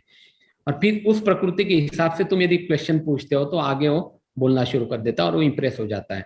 कई लड़कियां आती है सामने, आने के बाद तो लड़कियां शक्ल से ही पता चलती है पित्त प्रकृति की है। यदि पिंपल्स है तो आने के बाद तुरंत तुम पूछ सकते हो कब से है पिंपल्स है, तो वो कहती इतने इतने दिन से। अचार कितना खाती हो? वो कहती थोड़ा ही खाती हो। नहीं, वो कहती है कि खाती है। तो तुरंत कहना खाती है पता है, लेकिन कितना खाती है? रोज खाती है? वो कहते रोज खाती है। तो फिर बोलना नाक तो तेरे गुस्सा गुस्सा तो तेरे नाक के नोक पे होगा। तो उसके माँ या कोई साथ में तो तुरंत कहते हाँ सर बहुत गुस्सा करती है। तो इससे उनका एक इंप्रेशन तुम्हारा बन जाता है। तो कई बार ऐसे पेशेंट पूछते हैं कि डॉक्टर तुम भविष्य भी जानते हो क्या? क्योंकि शक्ल से ही पता चलता है। यदि लड़की है या स्पॉन्टेनियस अबॉर्शन के लिए आती है तो उसके ये जो जॉइंट होते हैं यहाँ पे ब्लैकिश होता है। जिनको चिकन पॉक्स बचपन में हुआ है, जस्ट हाथ देखने के लिए बोलो तो चिकन पॉक्स कब हुआ है तो तुरंत कहती है हाँ बचपन में हुआ था। तो माँ बेटी एक दूसरे के सामने देखने लगते, एक दूसरे की तरफ देखने लगते हैं। कैसे क्या पहचाना? तो होता है। कई कहते कि नहीं हुआ है। तो तुरंत हम कहते हैं कि बचपन का तुझे कहाँ याद है, माँ को पूछो। वो फोन करके पूछती है और कहती है हाँ सर हुआ था। यानी वहां पे इंप्रेशन तुम बना सकते हो। या कोई बूढ़ा है, उसको टेबल पे लेटने के लिए कहते हो, जब वो टेबल पे लेटने जाता है तो जैसे एक स्टेप चढ़ेगा तो चेहरे पे थोड़ी भी सिकन जाती है तो समझ लेना उसको घुटनों में दर्द है। और लेटते लेटते देखना है कमर में दर्द है तो उसके चेहरे पे एक्सप्रेशन चेंज होते हैं। फिर नाड़ी पकड़ के तुम कह सकते हो कब से घुटनों में दर्द है, कब से कमर में दर्द है। तो इस प्रकार का इंप्रेशन साइकोलॉजी तुम कैच करते हैं तो एक प्रकार का भरोसा उस पेशेंट का तुम पे हो जाता है। मैं तो हमेशा कहते आया हूँ कि हमारे बीएमएस हम लोग born golden spoon born with golden spoon नहीं है, हम बॉर्न विथ स्ट्रगल है, स्ट्रगल लाइफ से है। और मैंने खुद के बारे में एक एक्सपीरियंस, मैंने एक ट्रू स्टोरी है कि जो यही स्टोरी मैंने कई लोगों के मुंह से उनके साथ होते हुए मैंने सुनी है। लेकिन ये मैंने मेरे कॉलेज लाइफ में देखी है। जबकि मैं 3rd ईयर बीएमएस में था, मेरा रूम पार्टनर जो था वो फाइनल ईयर बीएमएस में था। वो जिस हॉस्पिटल में प्रैक्टिस के लिए जाता था वहाँ पे कुछ एमबीबीएस के लड़के थे। एक एमबीबीएस, एक डिप्लोमा आर्थोपेडिक कर रहा था, एक फिजिशियन के लिए एंट्रेंस दे रहा था। ऐसे वो डॉक्टर उनके एक फ्रेंड थे। और तो नासिक में एक मेन रोड है जो एक फेमस मेन रोड है, वहाँ पे सब कॉलेज स्टूडेंट शाम के टाइम में वहाँ इकट्ठे होते थे। तो उस दिन मेरा रूम पार्टनर बोला चल मेरे साथ, मेरे फ्रेंड भी आने वाले, तेरी पहचान करा देता हूँ। और हम मेन रोड पे जाके खड़े हो गए। वो तीनों भी डॉक्टर्स आए थे, उनमें एक आर्थो कर रहा था डिप्लोमा, एक एमडी की पीजी कर रहा था और एक एमबीबीएस फाइनल ईयर में था। तो उन्होंने पहचान कर दी और चारों, मेरा पार्टनर और वो चारों गपशप कर रहे थे।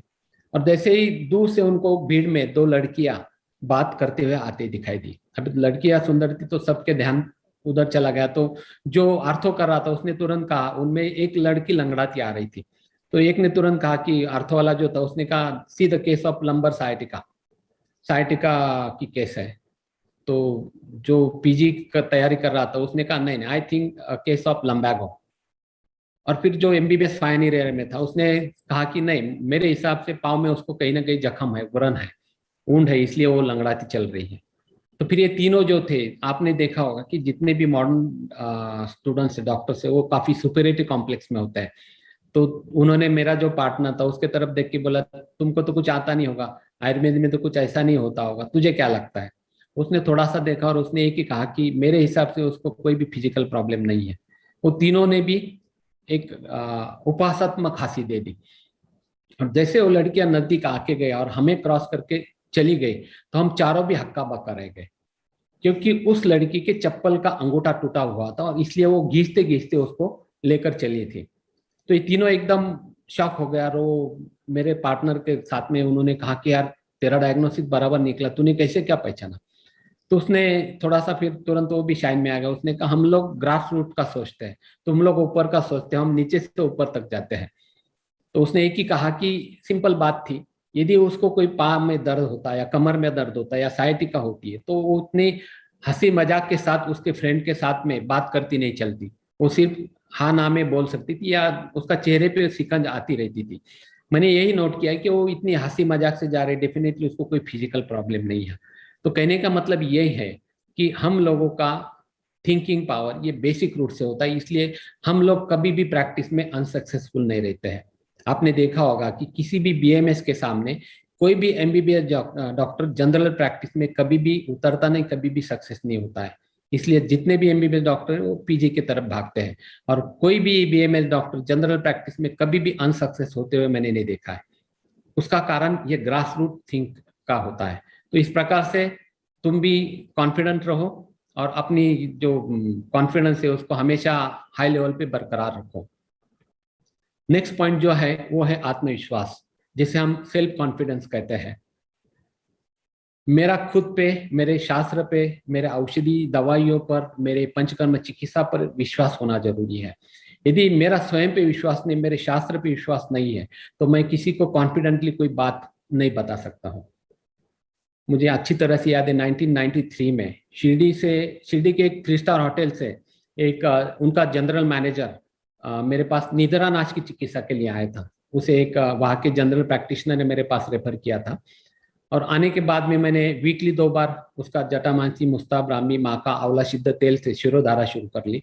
पादाभंग के लिए एक तेल बना के दे दिया, नस्य घृत नस्य दे दिया, शंख पुष्पी सिरप, जटामांसी घनवटी और कुछ मेद्य दवा उसको उस समय दे दी। 1 हफ्ता हो गया, 2 हफ्ते हो गए, और 4 शिरोधारा के उपरांत जब मैंने उसे पूछा कि अब कितनी नींद आ रही है, कितना फायदा हो रहा है, तो उसने तुरंत कहा कि मुझे बिल्कुल फायदा नहीं है। हमेशा ये ध्यान में रखो कि attack is the best defence. तो तुरंत मैंने कहा इट इज पॉसिबल। लोग तो शिरोधारा करते करते सोते हैं, और कई बार मैंने भी देखा आप भी थोड़ा सा नींद में चले जाते हो और आप कहते हो बिल्कुल फर्क नहीं पड़ा है। जैसे मैंने अटैक से बोला वैसे एकदम वो बैक में चला गया, और उसने कहा कि शायद मेरा बैड लक होगा कि मुझे फायदा नहीं हुआ, लेकिन सॉरी,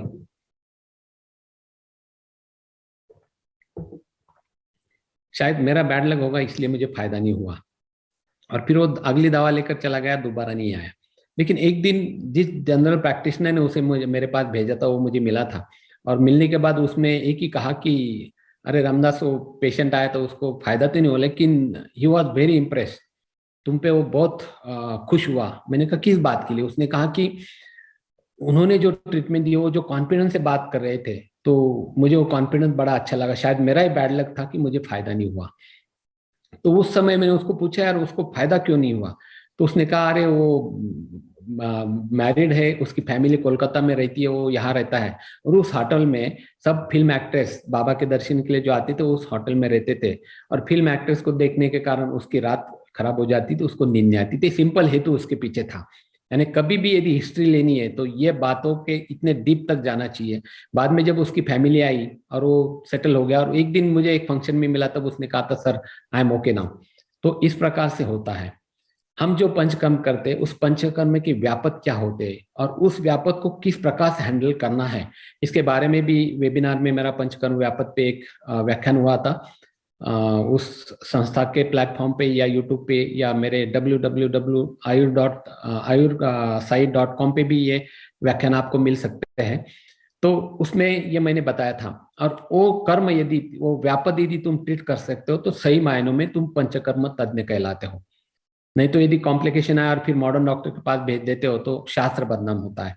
और इस प्रकार से ये कॉन्फिडेंस तुम में आता है तो तुम यदि कोई भी व्यापक होता है, कॉम्प्लिकेशन होता है, तो उस समय उस सिचुएशन को हैंडल करने में सक्षम बन जाते हो। 2001 की मैं केस बताना चाहूंगा। ये केस मैंने रक्त मोक्षण में बताई हुई, फिर से यहाँ पे रिपीट करता हूँ। 2001 में यहाँ के एक तलाटी जो कि पित्त प्रकृति के थे, तंबाकू का उनको व्यसन था, दिन में 15-20 कप चाय पीते थे, मुफ्त में भेल या आलू वड़ा मिलता था, मुफ्त में खा मिलता था, इसलिए 5-5, 6-6 खाते थे। तो 2001 में एक दोपहर के समय मेरे पास आया और उन्होंने कहा कि सर मुझे आंखों की ट्रीटमेंट करनी है। मेरे गांव में ही डॉक्टर आवाड़ एक ऑप्थेल्मोलॉजिस्ट है। मैंने कहा उनका दवाखाना बस स्टैंड के नजदीक है। तो उन्होंने कहा नहीं मुझे आयुर्वेदिक ट्रीटमेंट करनी है। मैंने उनको पूछा क्या हुआ है? तो उन्होंने कहा मुझे इस आंखों से, राइट आंख से डबल विजन दिखती है, डिप्लोपिया उसको कहते हैं, मुझे डिप्लोपिया हुआ है। जब उनकी हिस्ट्री ली तो वो पित्त प्रकृति के थे। एक दिन रात को 2-3 बजे तक जागना हुआ और दूसरे दिन सुबह जल्दी उठकर उनको धूप में जाना पड़ा। दिन में 5 आलू वड़ा खाने हुए, तंबाकू भी खाते थे, चाय भी काफी हुई थी, और 3-3:30 बजे सीवियर हेडेक शुरू हुआ और उनका उस आंखों का देखना बंद हो गया। डॉक्टर के पास गए, फायदा नहीं हुआ, फिर पुणे चले गया और फिर प्रेडनिसोलोन सबसे आज तक वो ले रहे थे, उससे हेडेक कम हुआ था, दिखना शुरू हुआ था, लेकिन डिप्लोपिया डबल विजन उनमें थी और ये कम नहीं हो रहा था। तो ये पित्त प्रकोप के कारण भ्राजक पित्त की दृष्टि होती है। तो मैंने कहा यदि हम जुगुलर वेन से रक्त मोक्षण करते तो आपको फायदा होगा। तो वो डर गए, उन्होंने कहा वो नहीं मैं करूंगा। तो मैंने कहा ठीक है फिर हम लीच लगाते हैं। तो लीच के लिए वो तैयार हो गए। तो मैंने 3 लीच यहाँ पे उनको लगा दिए थे। और लीच लगा के मैं पेशेंट चेक कर रहा था, तो आधे घंटे के बाद वो जोर जोर से चिल्लाने लगे। जनरली ऐसा होता है कि लीच गिरने के बाद पेशेंट चिल्लाता है, तो तुरंत मैं अंदर जाके देखा तो तीनों लीच वैसी के वैसी थे। मुझे थोड़ा गुस्सा आया, मैंने गुस्से में उनको पूछा लीच तो है, क्यों चिल्लाई इतने जोर जोर से? तो वो हंसते हुए कहा, डॉक्टर साहब आप मुझे एक ही दिखते हो। यानी उसका डिप्लोपिया जैसे जैसे उस लीच ने ब्लड आचूषण किया वैसे उसको विजन क्लियर होते गया, और वो उसका डिप्लोपिया सिर्फ रक्त मोक्षण के कारण, जलोका ने जो रक्त मोक्षण किया था उसके कारण ठीक हुआ था। तो वो पेशेंट 6 दिन की दवा के बाद में 100% ठीक हुआ, और एक दिन आने कर मुझे मिला भी। उसने कहा सर मैंने पूना बॉम्बे में ट्रीटमेंट ली, लेकिन वहां फर्क नहीं पड़ा जो कोपरगांव जैसे छोटे से गांव में पड़ा, और वो भी आप जैसे छोटे से डॉक्टर के पास से मुझे फर्क पड़ा, और आपको देख के लगता नहीं कि आप इतने होशियार होंगे। तो वही पेशेंट 2013 में सेम कंप्लेंट लेके शाम के समय मेरे अस्पताल में आया, जो नया अस्पताल है वहां पे आ गया। और आने के बाद उसने कहा सर सेम 2001 में जैसे हुआ वैसे हुआ, मुझे डबल दिख रहा है और काफी हेडेक भी हो रहा है। तो मैंने कहा ब्लीच वगैरह मैं नहीं लगाता, उतना टाइम नहीं मेरे पास, जुगुलर रक्तमोक्षण करना पड़ेगा। उसने कहा सर करूंगा। स्टूडेंट को मैंने कहा बीपी चेक करके पोजीशन दे दो, और जाकर मैंने राइट जुगुलर वेन से रक्तमोक्षण कर लिया। और आधे घंटे के बाद उत्तर बस्ती के लिए मैं अंदर जा रहा, तो जनरल वार्ड रूम में एक कॉट पे सर को हाथ लगाए हुए वो बैठे थे। मैंने कहा आप गए नहीं क्या अब तक? तो उन्होंने कहा सर मेरा सर दर्द और बढ़ गया।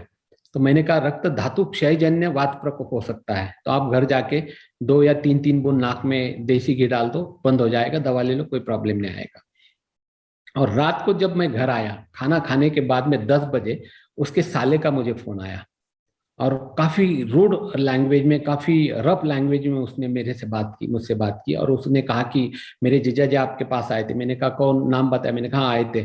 आपने क्या गले में से खून निकाला? मैंने कहा हाँ निकाला, पहले भी निकालता, हर रोज निकालता हूँ। तो उन्होंने कहा वो करने के बाद उनका दिखना ही बंद हो गया, ऐसे कभी ट्रीटमेंट करते हो क्या? मैं आपको ये करूंगा वो करूंगा। मैंने कहा ऐसे इससे कभी नहीं होता है, आप एक काम करो कल लेकर आ जाइए, मैं देखता हूँ, उसके बाद में बात करेंगे। और दूसरी बात 2001 में उनको एक प्रॉब्लम था, आयुर्वेदिक चिकित्सा से कम 12 साल उनको अच्छी विजन मिला है। ज्यादा बात नहीं करना, कल आके मिलना है। दूसरे दिन सुबह से मैं थोड़ा सा, नेचुरल था कि थोड़ा सा डर तो बना रहता है। मैं भी दिन भर उनकी राह देखी, पेशेंट के बीच में याद नहीं आए नहीं, 2 दिन 3 दिन 4 दिन 5 दिन हो गए, उसके बाद में मैं उनको भूल गया। लेकिन एक 5-6 महीने के बाद में शाम को 5:30 बजे सीटी कैमरे में वो दोनों मियाँ भी बाहर वेटिंग में आकर बैठे हुए मुझे दिखाई दिए। तो थोड़ा सा पल्स रेट बढ़ा, लेकिन बाद में देखा, मैंने ऑब्जर्व किया कि वो सब पेशेंट को कहते थे तुम जाओ तुम जाओ, और 8:30 बजे अंत में वो अंदर आए, और आने के बाद डायरेक्ट उसने मेरे पाँव पकड़े। तो मैंने उनको उठा, मैंने कहा आप पाँव क्यों पकड़ रहे? तो उन्होंने कहा सर आपसे माफी मांगनी है। मैंने कहा क्यों माफी मांगनी है? नहीं बोले उस दिन। मैंने कहा ये पहले बताओ कि आपका आगे क्या हुआ? उन्होंने कहा सर कुछ नहीं, दूसरे दिन जब मैं उठा तो मेरे विजन क्लियर थी, मुझे कोई भी प्रॉब्लम नहीं था। तो फिर मुझे बड़ा गुस्सा आया, मैंने कहा फिर तुरंत मुझे क्यों नहीं बताया आपने? क्योंकि उसके बाद में कई दिनों तक मैं टेंशन लेके जी रहा था। उन्होंने कहा सर ने किस मुंह से मैं आपसे बात करता, क्योंकि मेरे साले ने आपसे इस प्रकार से गलत बात की थी, मुझे लगा आपसे यदि बताऊंगा तो आप मुझ पे गुस्सा हो जाएगा, इसलिए मेरा साहस नहीं हो रहा था, डेयरिंग नहीं हो रहा था। तो तुरंत मैंने कहा आप पाँव नहीं पड़ना है, उस साले को मेरे सामने पहले लाओ, क्योंकि उस साले से मुझे बात करनी है।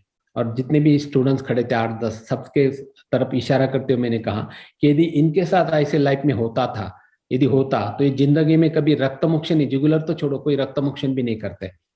लेकिन मुझे पता था कि ऐसा उससे नहीं होता है, और इसलिए उस कॉन्फिडेंटली मैंने बात की थी। उस समय रात को भी मैंने एक ऑप्थेल्मोलॉजिस्ट से बात की थी फोन पे, उनको मैंने कहा ऐसा ऐसे हुआ है। तो उन्होंने कहा सर शायद इंट्राऑकुलर ब्लीडिंग हुआ होगा। मैंने उनको कहा सर हम जुगुलर से ब्लड निकालते हैं, उल्टा इंट्राऑकुलर प्रेशर उससे कम होगा, रिलीज होगा, बढ़ेगा नहीं कभी। तो उन्होंने कहा फंडोस्कोपी करके देखनी पड़ेगी। तो मैंने कहा ठीक है कल देखते, लेकिन वो दोबारा आए नहीं।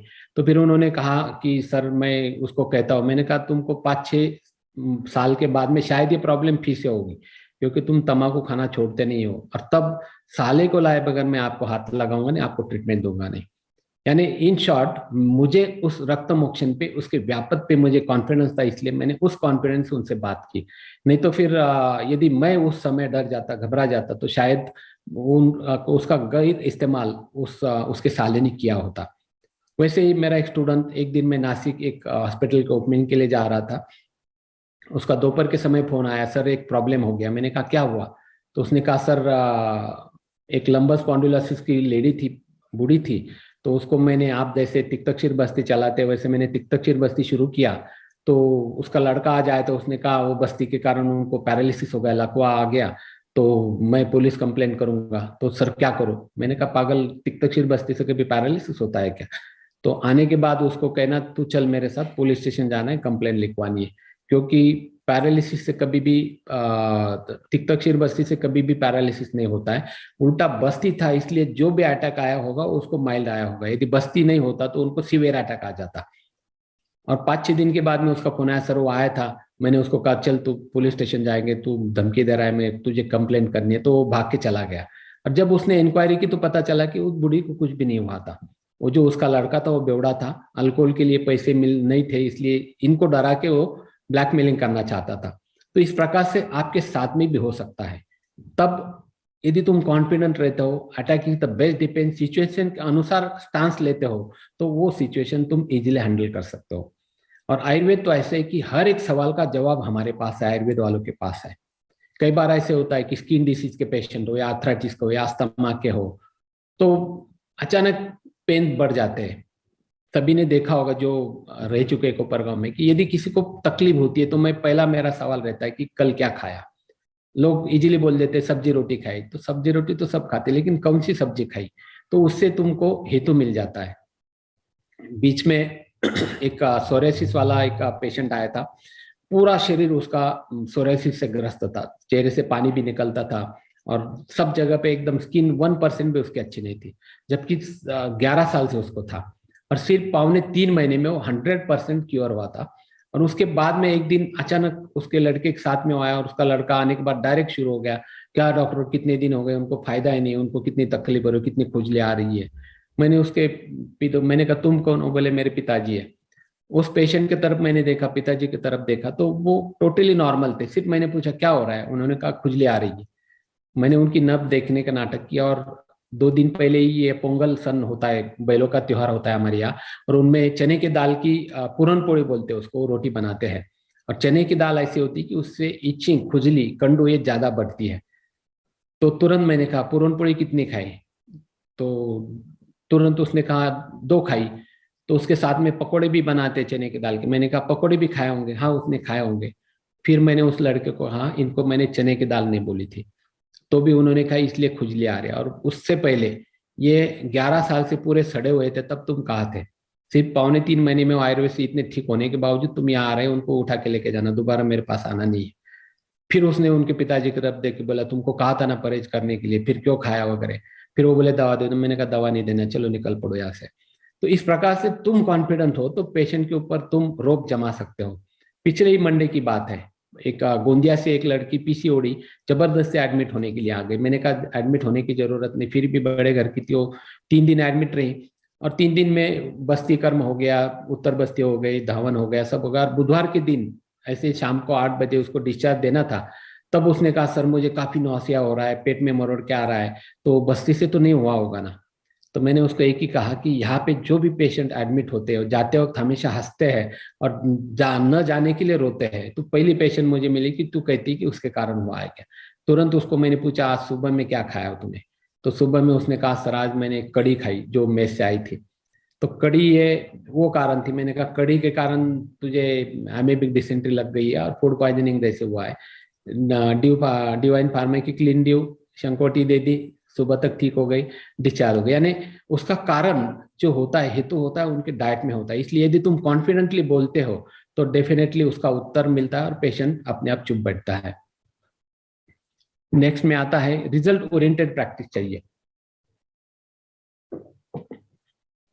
कई बार ऐसे होता है कि पेशेंट ट्रीटमेंट लेकर जाता है और दोबारा ट्रीटमेंट के लिए कभी नहीं आता है। तो कई बार ऐसे होता है, हमारे यहाँ जितने भी वैद्य आए सबने देखा होगा कि पेशेंट जाने के बाद नेक्स्ट टाइम वो 2 या 3 पेशेंट को साथ में लेकर ही आता है। और हर एक वैद्य के साथ में ऐसा होना चाहिए कि जाने वाला पेशेंट नेक्स्ट टाइम जब आएगा तो 2-3 पेशेंट साथ में लेकर ही वो आना चाहिए, तब समझने कि तुम प्रॉपर ट्रैक पे हो। यदि तुम प्रकृति के अनुसार, व्याधि के अनुसार, कम औषधियों में, सस्ती औषधियों में और पेशेंट के कन्वीनियंस के अनुसार यदि चिकित्सा करते हो तो उनमें सक्सेस डेफिनेटली मिलता है। मेरा तो हमेशा कहना है कि हर एक पेशेंट तुम्हारा शोधन के नजरिया से जाना चाहिए। यदि कोई गरीब पेशेंट तुम्हारे पास आता है और उसको तुम्हारी फीस देने के लिए भी यदि पैसे नहीं है, तो कम से कम उसको स्नेहन स्वेदन करो, रक्तमोक्षण, अग्नि कर्म, वेदन कर्म, जो भी सस्ते कर्म है जिनमें तुम्हारी कोई भी इन्वेंटरी पैसा नहीं जाता है, ऐसे कर्म तुम उनको करो। जानू बस्ती घर पे करने के लिए बोला, जो जानू शूले, कटी शूले, तो कटी बस्ती घर पर करने के लिए सिखा दो। वो घर पर करता रहेगा और ठीक हो जाएगा तो 10 लोगों को बताएगा। दूसरी बात, फीस के बारे में फ्लेक्सिबिलिटी चाहिए। कई वैद्यों को मैंने देखा है कि तपासनी फीस 100 रुपए मिले रहेगी या 200 रुपए रहेगी, पर डे चार्जेस 50 रुपए पर डे दवाओं के चार्जेस रहेंगे। तो तुम ऐसे यदि फिक्स रेट रखते हो तो तुम आगे चल के तरक्की नहीं कर पाते।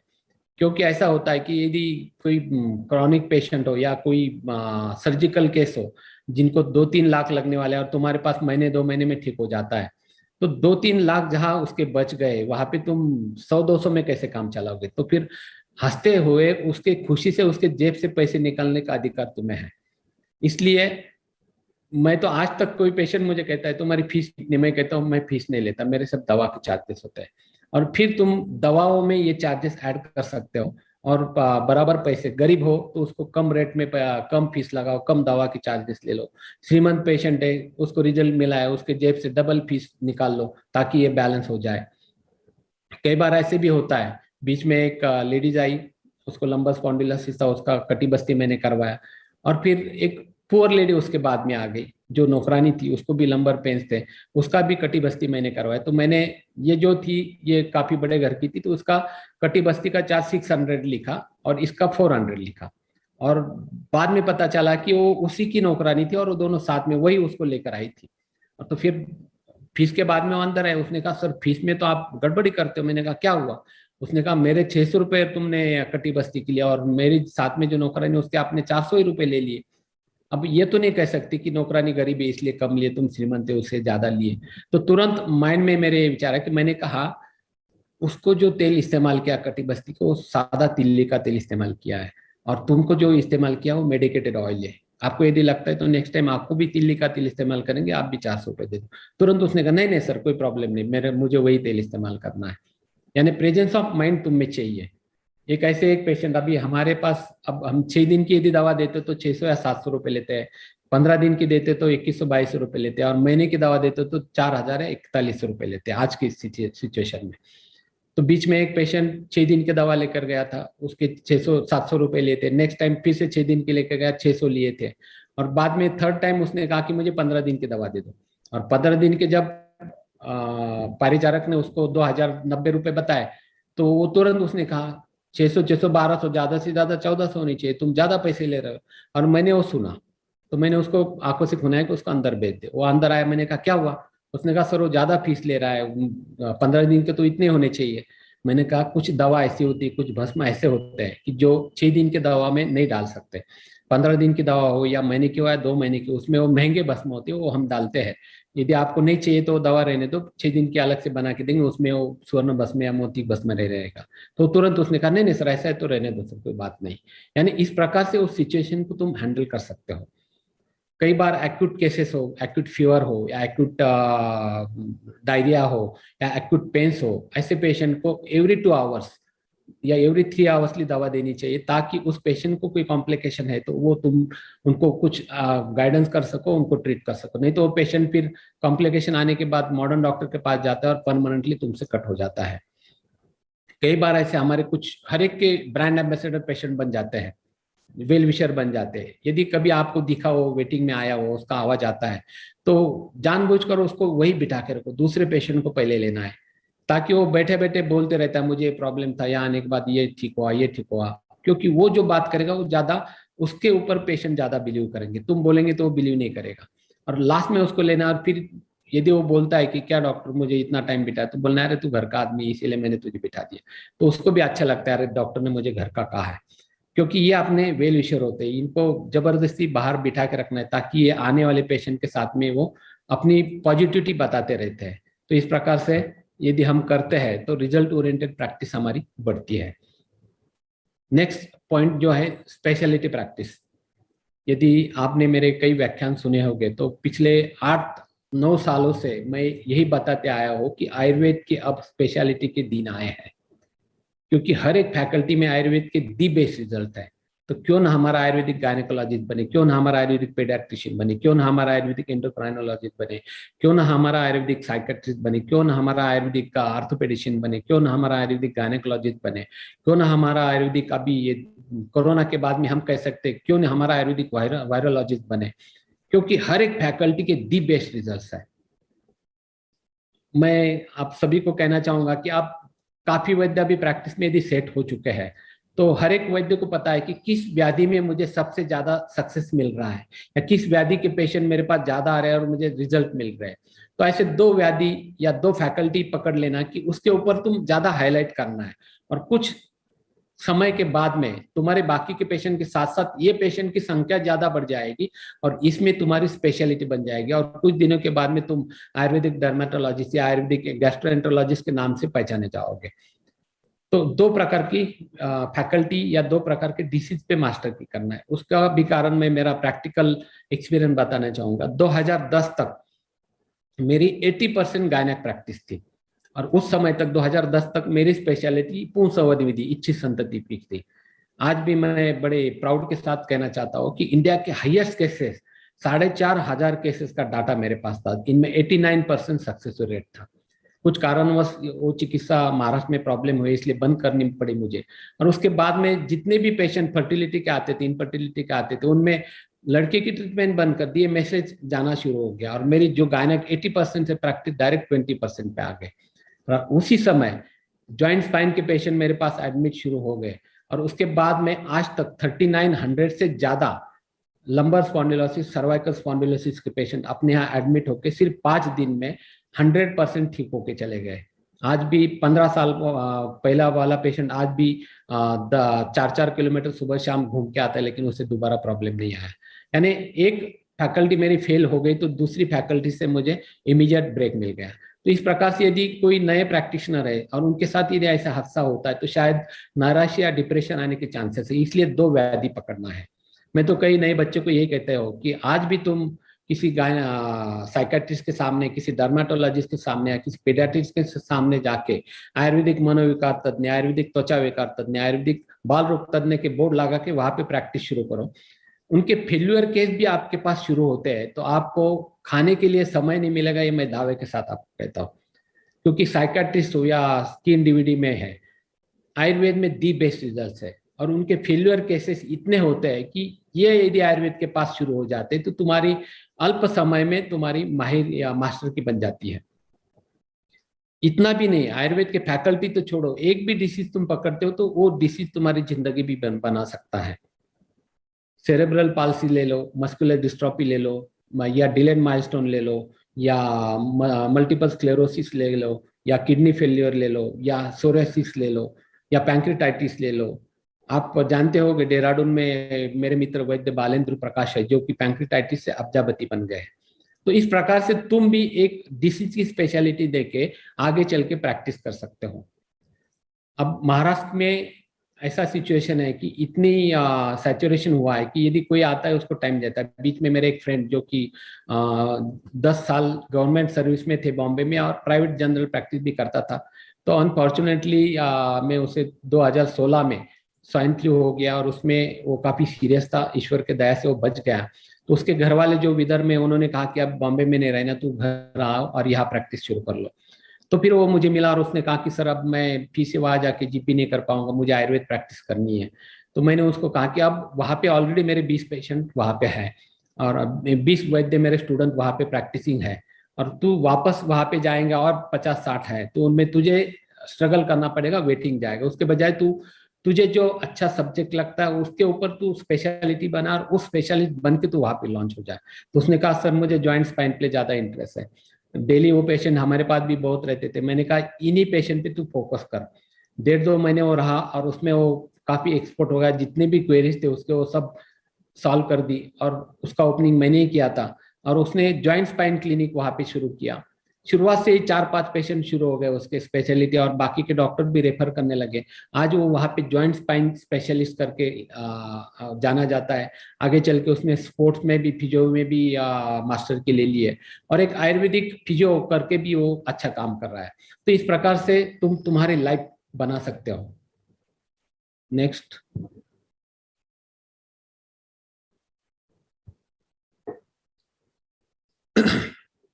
कभी भी किसी से तुलना नहीं करनी है, कंपैरिजन नहीं करना है। यदि मैंने प्रैक्टिस शुरू की है या मैंने प्रैक्टिस डालनी है, तो मेरे फ्रेंड की कितनी प्रैक्टिस चलती है और मेरे फ्रेंड के पास कितने पेशेंट आते हैं, ये कभी भी कंपैरिजन नहीं करना है। कंपैरिजन यदि करनी है तो उसके अच्छी आदतों से करो, उसके अच्छी जो भी स्वभाव गुण है उससे करो, उसके ब्रिलियंसी से करो। नहीं तो खुद से अपनी कंपटीशन करना है, क्योंकि खुद के रिकॉर्ड यदि हम ब्रेक करते जाएंगे तो हम इंक्लाइन स्टेज में तरक्की करते जाएंगे। इसलिए कभी भी कंपटीशन खुद से करनी है।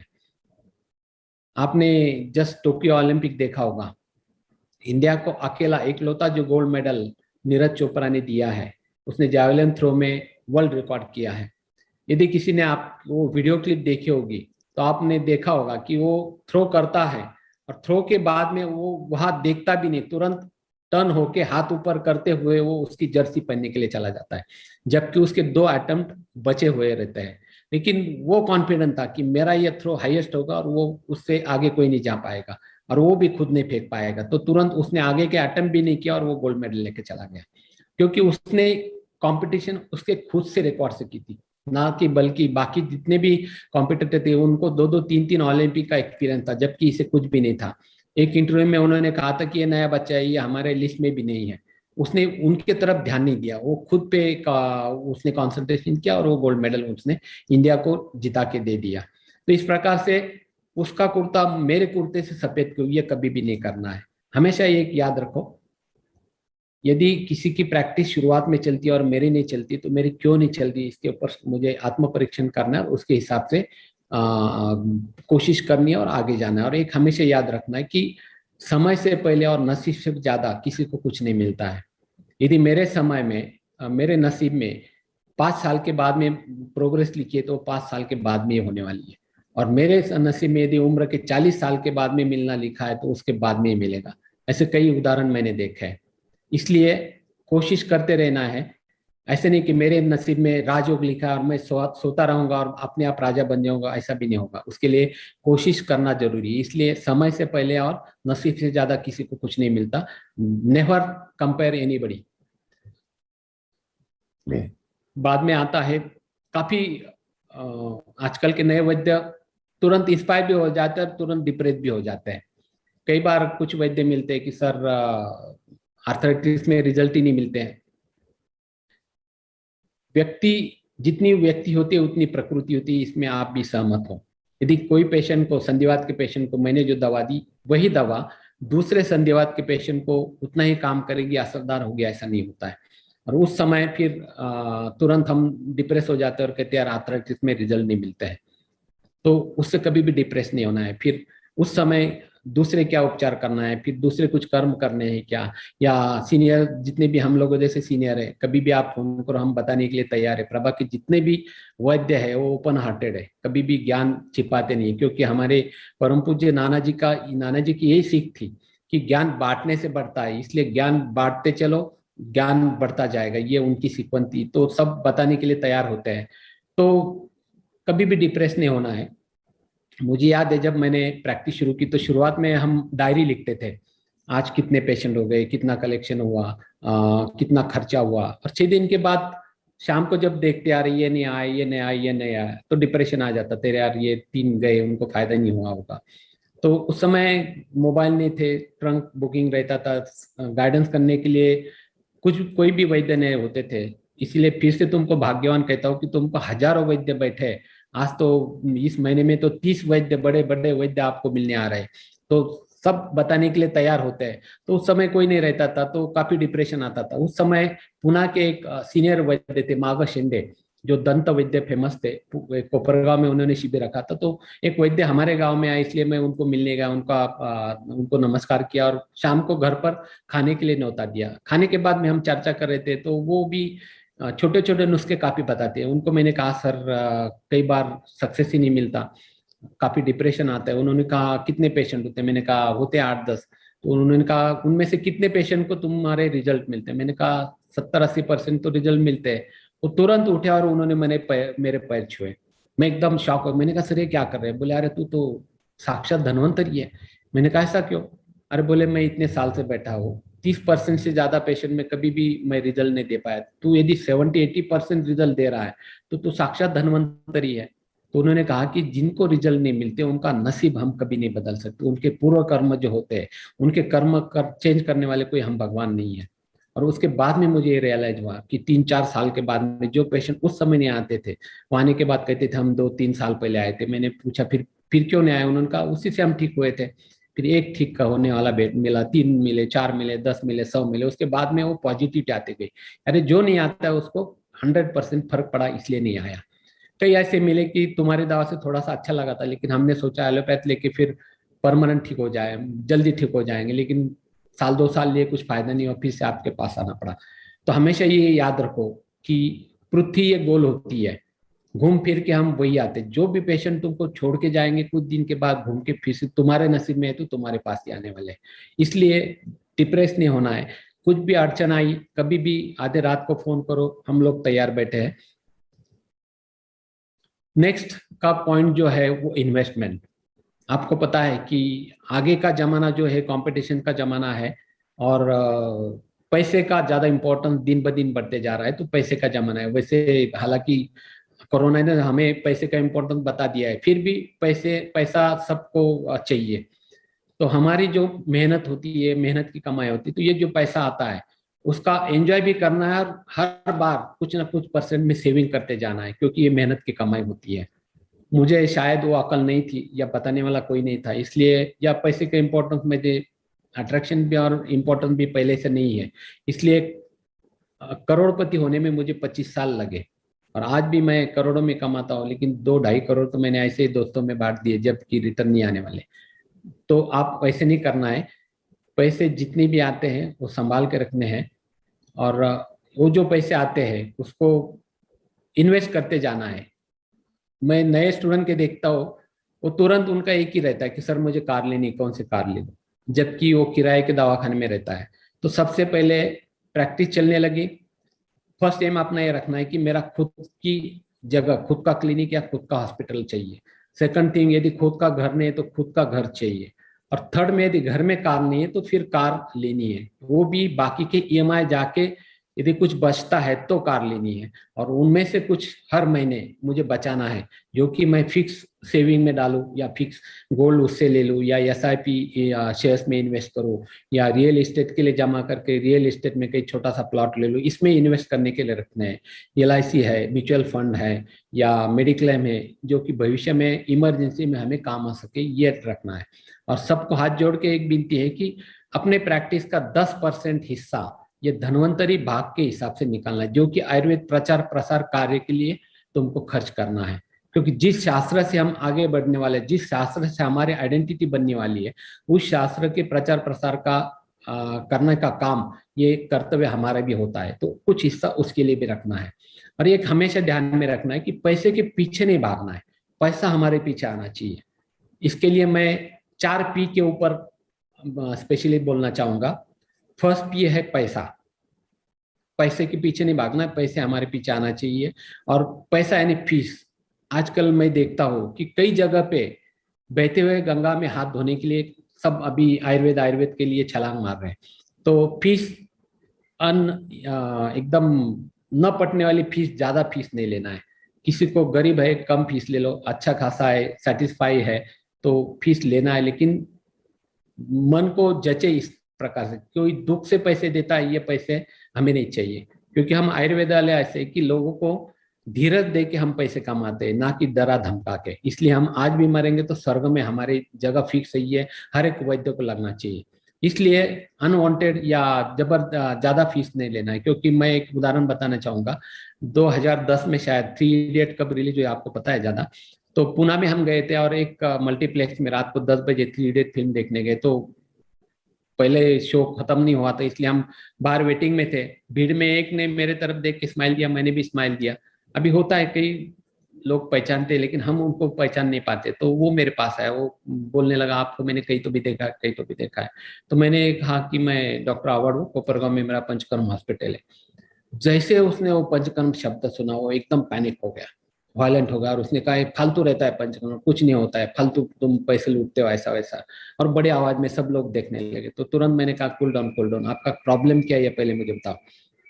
उसने कहा मुझे आर्थराइटिस है और मैंने आपके क्या वो बस्ती के बिस्ती किए थे, फायदा तो कुछ हुआ नहीं बल्कि पैसे उसने बहुत लिए। मैंने कहा कितने पैसे लिए? उसने कहा 5 दिन के उसने मेरे 24,500 रुपये ले लिए।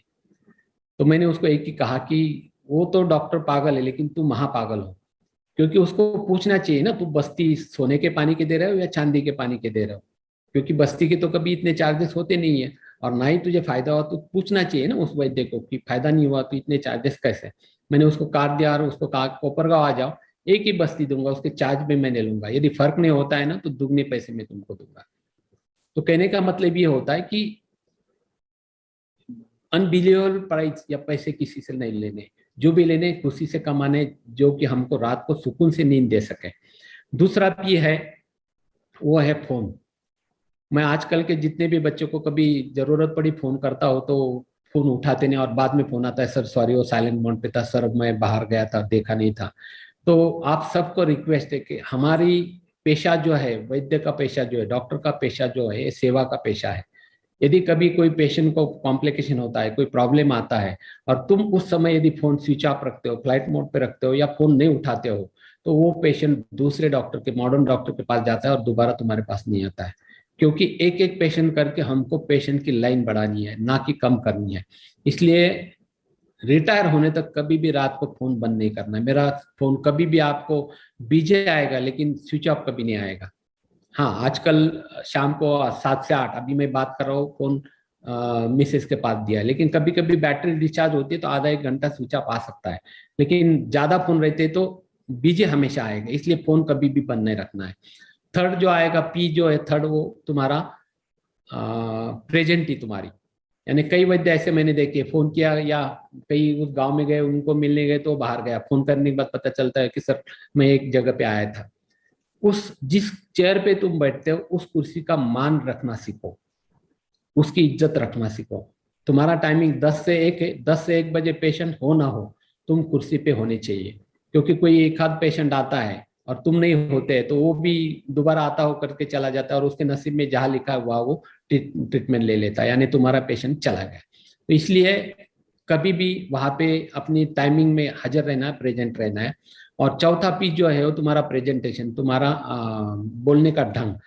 मैं कई बार कई वैद्यों को, जैसे मैंने उस स्टूडेंट की केस बताई जो जगह उसने अंदर इंटीरियर में ली थी, तुम स्मार्ट हो, काफी ज्ञानी हो, लेकिन तुम कन्विंस नहीं कर पाते हो, बातें नहीं करते हो, तो तुम्हारी प्रैक्टिस नहीं चलेगी। मैंने ऐसे देखा है कि यदि तुम बात करने वाले हैं तो तुम मट्टी भी सोने के भाव से बेचोगे, और यदि बात करने वाले नहीं है तो सोना भी तुम मिट्टी के भाव से भी नहीं बेच पाओगे, वैसे ही बैठे रहोगे। इसलिए पेशेंट को कन्विंस करना सीखो, उसको एक्सप्लेन करना सीखो, उसको पंचकर्म के लिए तैयार करना है तो उसको उसके हिसाब से एक्सपीरियंस उदाहरण देने के लिए वो सीखो। और इस प्रकार से यदि सीखते हो तो डेफिनेटली तुम्हारी प्रैक्टिस आगे बढ़ती है। Last but not least, last में मैं आपको ये कहना चाहूंगा कि रुग्ण सेवा ईश्वर सेवा होती है। मरीजों के आंखों के आंसू पोंछना, उसके जीवन में आनंद लाना जैसे कोई आनंद नहीं है। मेरे पास कितना पैसा है इससे ज्यादा मेरे पास कितने मरीजों के ब्लेसिंग्स है, उसको मैं सबसे ज्यादा धनवान समझता हूँ। तो हमारी मेन संपत्ति लोगों का विश्वास, लोगों का ब्लेसिंग्स होना चाहिए। और पेशेंट आने के बाद यदि उसको मुझे ठीक ही करना है, इस उद्देश्य से यदि मैं उसको चिकित्सा करता हूँ तो वो ठीक भी हो जाता है और उसका जो पुण्य है वो मेरे अकाउंट में जमा हो जाता है। और यदि कोई आता है और मैं उसके जेब की तरफ उसके हाथों में कितनी अंगूठियां देखकर मैं इससे कितनी फीस ले सकता हूँ, यदि इस उद्देश्य से मैं चिकित्सा करने जाऊं तो वो पुण्य, उससे पुण्य नहीं मिलता है कभी। मैं सभी आपसे एक इम्पोर्टेंट पॉइंट बताना चाहूंगा कि हम लोगों को पॉजिटिविटी देकर उनकी निगेटिविटी हम में लेते हैं। इसलिए हमारी आध्यात्मिक पावर ये होनी चाहिए। इसलिए हर एक वैद्य ने अपने गुरु को डेली याद करना है, अपने ईश्वर को डेली याद करना है और सुबह शाम मेडिटेशन करना है। अपने ध्यान करने से माइंड अपना पावरफुल हो जाता है और अब हमें कोई निगेटिविटी इंटरेक्ट नहीं कर सकती, कोई निगेटिविटी हमें इन्फेक्ट नहीं कर सकती। इसलिए अपने गुरु को हमेशा गुरु बनाओ, अपने गुरु को हमेशा स्मरण करते जाओ, उनके टच में रहो, अपने ईश्वर को याद करते रहो, तो आगे चल के डेफिनेटली अच्छा होता है। मैं पिछले 20 सालों से शिरडी के साई दरबार में साईनाथ हॉस्पिटल में रुग्ण सेवा करने जाता हूँ।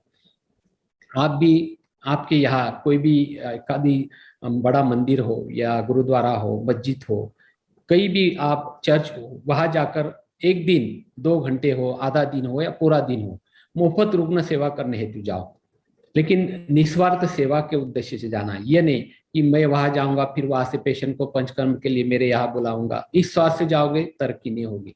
आपको याद होगा, जिन्होंने शिरडी की ओपीडी मेरी देखी होगी, कई पेशेंट हमें पूछते कि डॉक्टर आपके हॉस्पिटल का एड्रेस हमें दे दो।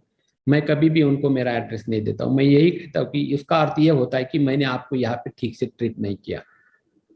और उसके उल्टा कोपरगांव में दिन में हम 3-4 पेशेंट जो भी दिन में ऐसे होते हैं कि मैं उनको कहता हूँ कि अगली बार शिरडी आना, वहां पे आपको मुफ्त में दवा मिलेगी, क्योंकि वो गरीब है, वो इतना अफोर्ड नहीं कर पाते, तो शिरडी से आपको मुफ्त में दवा मिलेगी।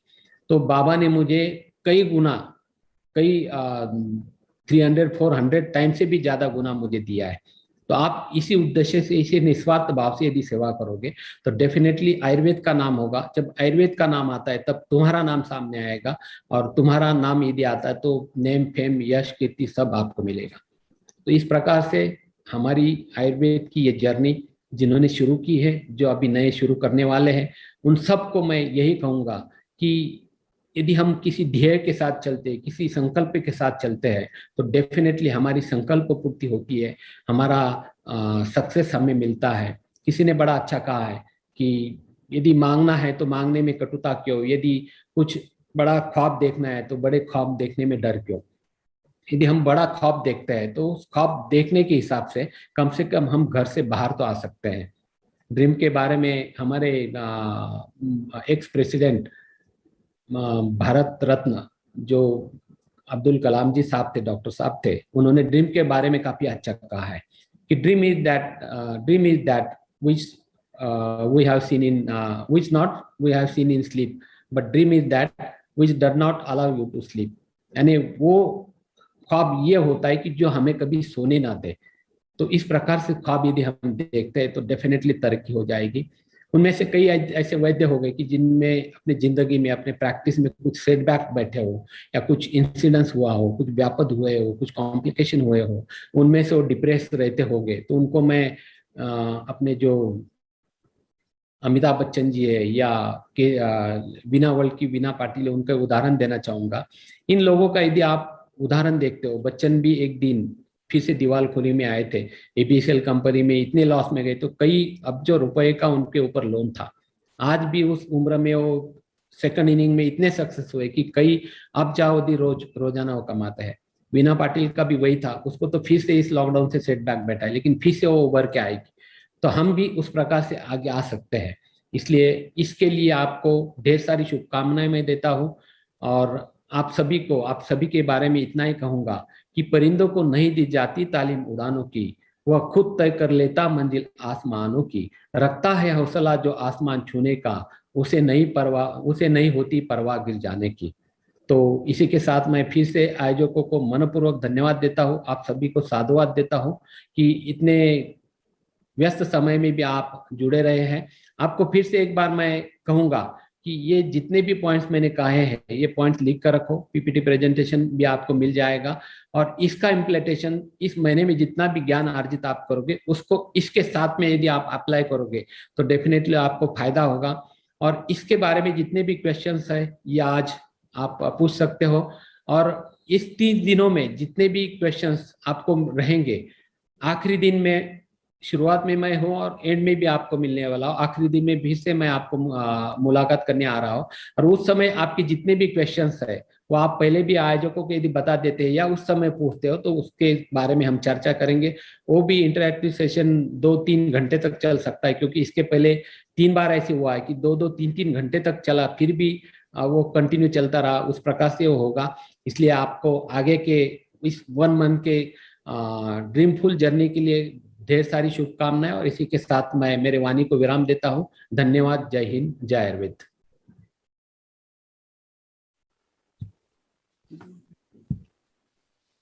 बहुत बहुत धन्यवाद sir. Not failure but low aim is crime.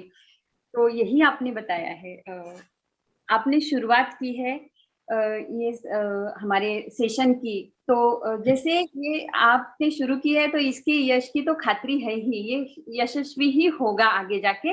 उसी तरह से आज हमारे साथ जो जुड़े हुए इतने सैकड़ों लोग हैं उनके भी सक्सेस की इससे खात्री हमें मिलती है। आपने कहा सर कि आप हमारे बड़े भाई हैं। मैं तो कहूंगी कि आप तो गुरु माउली है। हमारे यहाँ माता को गुरु माउली कहा जाता है। तो आपने सर, एक लड़की जब ससुराल जाती है तो उसने वहां सक्सेस के लिए क्या क्या चीजें करनी चाहिए वो सिर्फ एक माँ बता सकती है। उसकी आंटी नहीं बता सकती, पापा नहीं बता सकते, सिर्फ उसकी माँ बता सकती है। तो ये चीजें आपने एक माँ की तरह हमें बताई है कि ताकि हमें सक्सेस मिले ही। तो मैं समझती हूँ कि यही हम सबकी भावना रही होगी ये सुनते हुए। आपने महिलाओं के आपने बताया कि हमें गांव छोड़ना चाहिए। तो वो एक पहला स्टेप है। अगर हम हमारा गांव छोड़ते हैं तो मुझे लगता है कि हम महिलाएं की जब शादी होती है तो वो हमारा वही पहला स्टेप हो जाता है कि हम सक्सेस की तरफ बढ़ जाएंगे। सर, आपने बताया कि जब कोई अनसक्सेस हमें मिलता है तो हमें आत्म परीक्षण करना चाहिए। पर मुझे तो लगता है कि हम यशस्वी भी होते हैं तो हर वक्त पे आत्म परीक्षण करना चाहिए होता है। और यही शायद आपके भी इतने बड़े मंजिल तक पहुंचने का ये है, ऐसा मुझे लगता है। इसीलिए आप इतनी सिद्ध हस्त की तरह ये बातें हमें बता सके जो कभी किसी ग्रंथ में हमें नहीं मिलती, जो किसी मैनेजमेंट की क्लास में हमें नहीं मिलेगी। ऐसी कुछ बातें बताई जो सिर्फ आप, जो जिसने अनुभव किए हैं वही बता सकता है। तो बहुत बहुत धन्यवाद सर।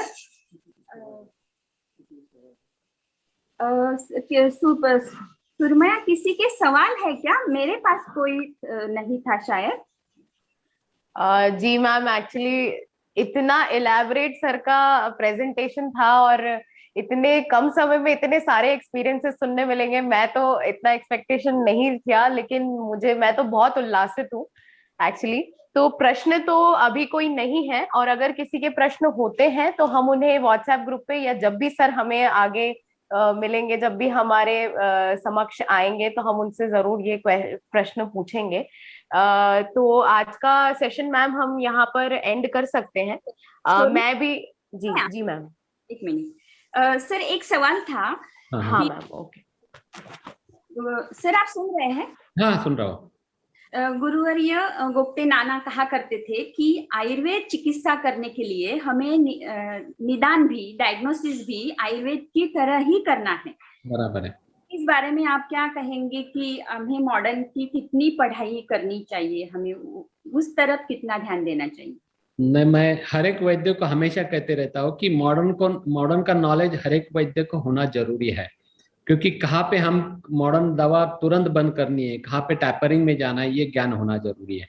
यदि कोई पेशेंट मेरे पास आता है और वो मेथोट्रेक्सेट पे या प्रेडनिसोलोन पे और इमीडिएट में उसे बंद करूंगा तो दूसरे दिन पेशेंट बेड रिडन हो जाता है। इसलिए मॉडर्न का नॉलेज हम लोगों को होना जरूरी है। और आपने यदि देखा होगा कि हर एक वैद्य को मॉडर्न का कुछ ना कुछ आता है, लेकिन मॉडर्न डॉक्टरों को आयुर्वेद का ABCD भी पता नहीं होता है। वो कभी भी उसमें जानने की कोशिश भी नहीं करते और उनको आता भी नहीं है। लेकिन हमें ये उस नॉलेज का पता होना जरूरी होता है। और कई बार ऐसे होता है कि मॉडर्न नॉलेज के जितने भी अभी इन्वेस्टिगेशंस है, मॉडर्न ने, मैं हमेशा कहते रहता हूँ कि मॉडर्न ने काफी इनोवेटिव इन्वेस्टिगेशंस में काफी तरक्की की है, लेकिन ट्रीटमेंट पार्ट में मॉडर्न में अभी भी कोई बदलाव नहीं आया। विशिष्ट लिमिट के आगे मॉडर्न ट्रीटमेंट नहीं जाती जहां तक आयुर्वेद पहुंचता है। इसलिए मॉडर्न का नॉलेज, मॉडर्न के जितने भी इन्वेस्टिगेशंस है, इनका सहारा हम जरूर ले सकते ताकि हम लोगों को वो एविडेंस बेस्ड बताने के लिए वो काम आए। हमारे जमाने में हम कहते थे कि मॉडर्न का उनको उनके लैंग्वेज में बताना का आयुर्वेद किस प्रकार से मोड ऑफ एक्शन क्या होती है, लेकिन अब हमारा राज है अब। तो इसलिए उनको कोई पूछता है तो मैं उनको यही कहता हूँ कि यदि ये समझना चाहते हो तो आयुर्वेद सीखो, फिर आयुर्वेद से दिमाग लगाओ। तुम्हारे लैंग्वेज में बताने की हमें कोई जरूरत नहीं है। तो मॉडर्न का नॉलेज या मॉडर्न की ट्रीटमेंट यदि तुम श्रद्धा से आयुर्वेद करते हो तो कभी भी जरूरत नहीं होती है।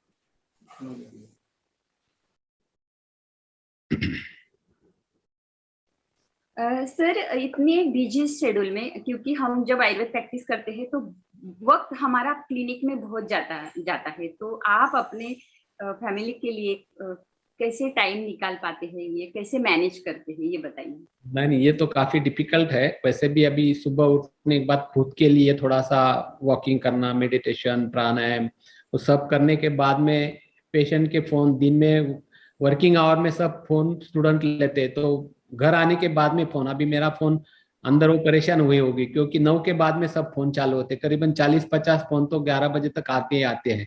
तो ये होता है, तो प्राइवेट लाइफ इतनी नहीं मिलती, इसलिए जो दिन संडे के दिन बंद ही रखना है। मैं हमेशा सबको कहता हूँ कि संडे के दिन ज्यादा शुरुआत हो या कभी भी हो, संडे के दिन एक दिन अपने लिए रखना है, क्योंकि लॉन्ग टर्म तक जाना है, लॉन्ग जर्नी हमें करनी है, तो शुरुआत से एक दिन फैमिली के लिए देना है, खुद के लिए देना है। और कई वैद्य ऐसे मिलते हैं कि सर कमाना है, एंजॉय करना है, आज ही उड़ाना है। जैसे कस्मे वादे में रणधीर कपूर का गाना था, कल क्या होगा किसको पता, अभी जिंदगी का ले लो मजा। तो उस प्रकार से करना है, लेकिन कुछ फिक्स अमाउंट सेविंग में रख के करना है। कुछ यदि इमरजेंसी आती तो दोनों हाथ खाली रहेंगे तो नहीं होता है, इसलिए थोड़ा सा घर के तरफ भी ध्यान दे के करना है। लेकिन कुछ समय तक, अभी मुझे 33 ईयर्स हो रहे, फिर भी अभी सुबह हम 10:30 बजे जाते हैं तो रात को 8, 8:30 बजे घर आते हैं, यानी कंटिन्यूएशन में होता है। जो मैंने प्रेजेंटी के बारे में बताया था, आज भी हमें ये सोचना है, कभी कहीं जाना है, 4 दिन बंद रखना है, तो पहले से 15 दिन पहले ही फील्डिंग लगानी पड़ती कि उस 4 दिन हम नहीं है। लेकिन नए वैद्य हम देखते हैं, कभी कहते हैं अरे यहाँ आना है सर, आ जाऊंगा, और तुरंत आ जाते, 4-4 दिन दवाखाना बंद रखते। तो ये नहीं होना चाहिए, क्योंकि कभी भी जाना है तो पेशेंट को पहले इन्फॉर्म करना है। कहीं जाना है तो कॉन्फ्रेंस के लिए जा रहा हो, भले घूमने के लिए निकलो, लेकिन बोर्ड लगाओ कॉन्फ्रेंस के लिए जाने के कारण दवाखाना बंद है, ताकि लोगों में कुछ गलत फहमियां नहीं होती है। सर हम वैद्य बहुत बिजी रहते तो सेहत की तरफ थोड़ा ध्यान नहीं जाता, तो उसके लिए आप क्या बताएंगे?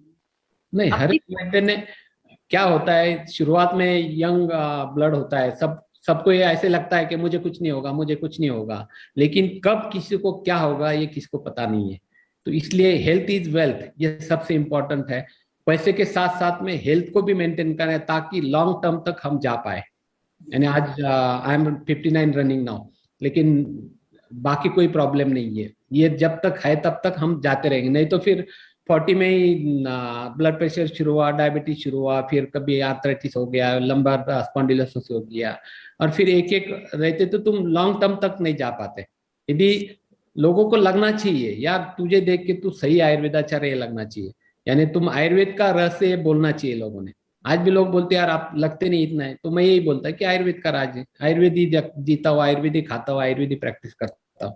तो इस प्रकार से यदि लोगों को बताना है तो खुद में वो अप्लाई करना सीखो।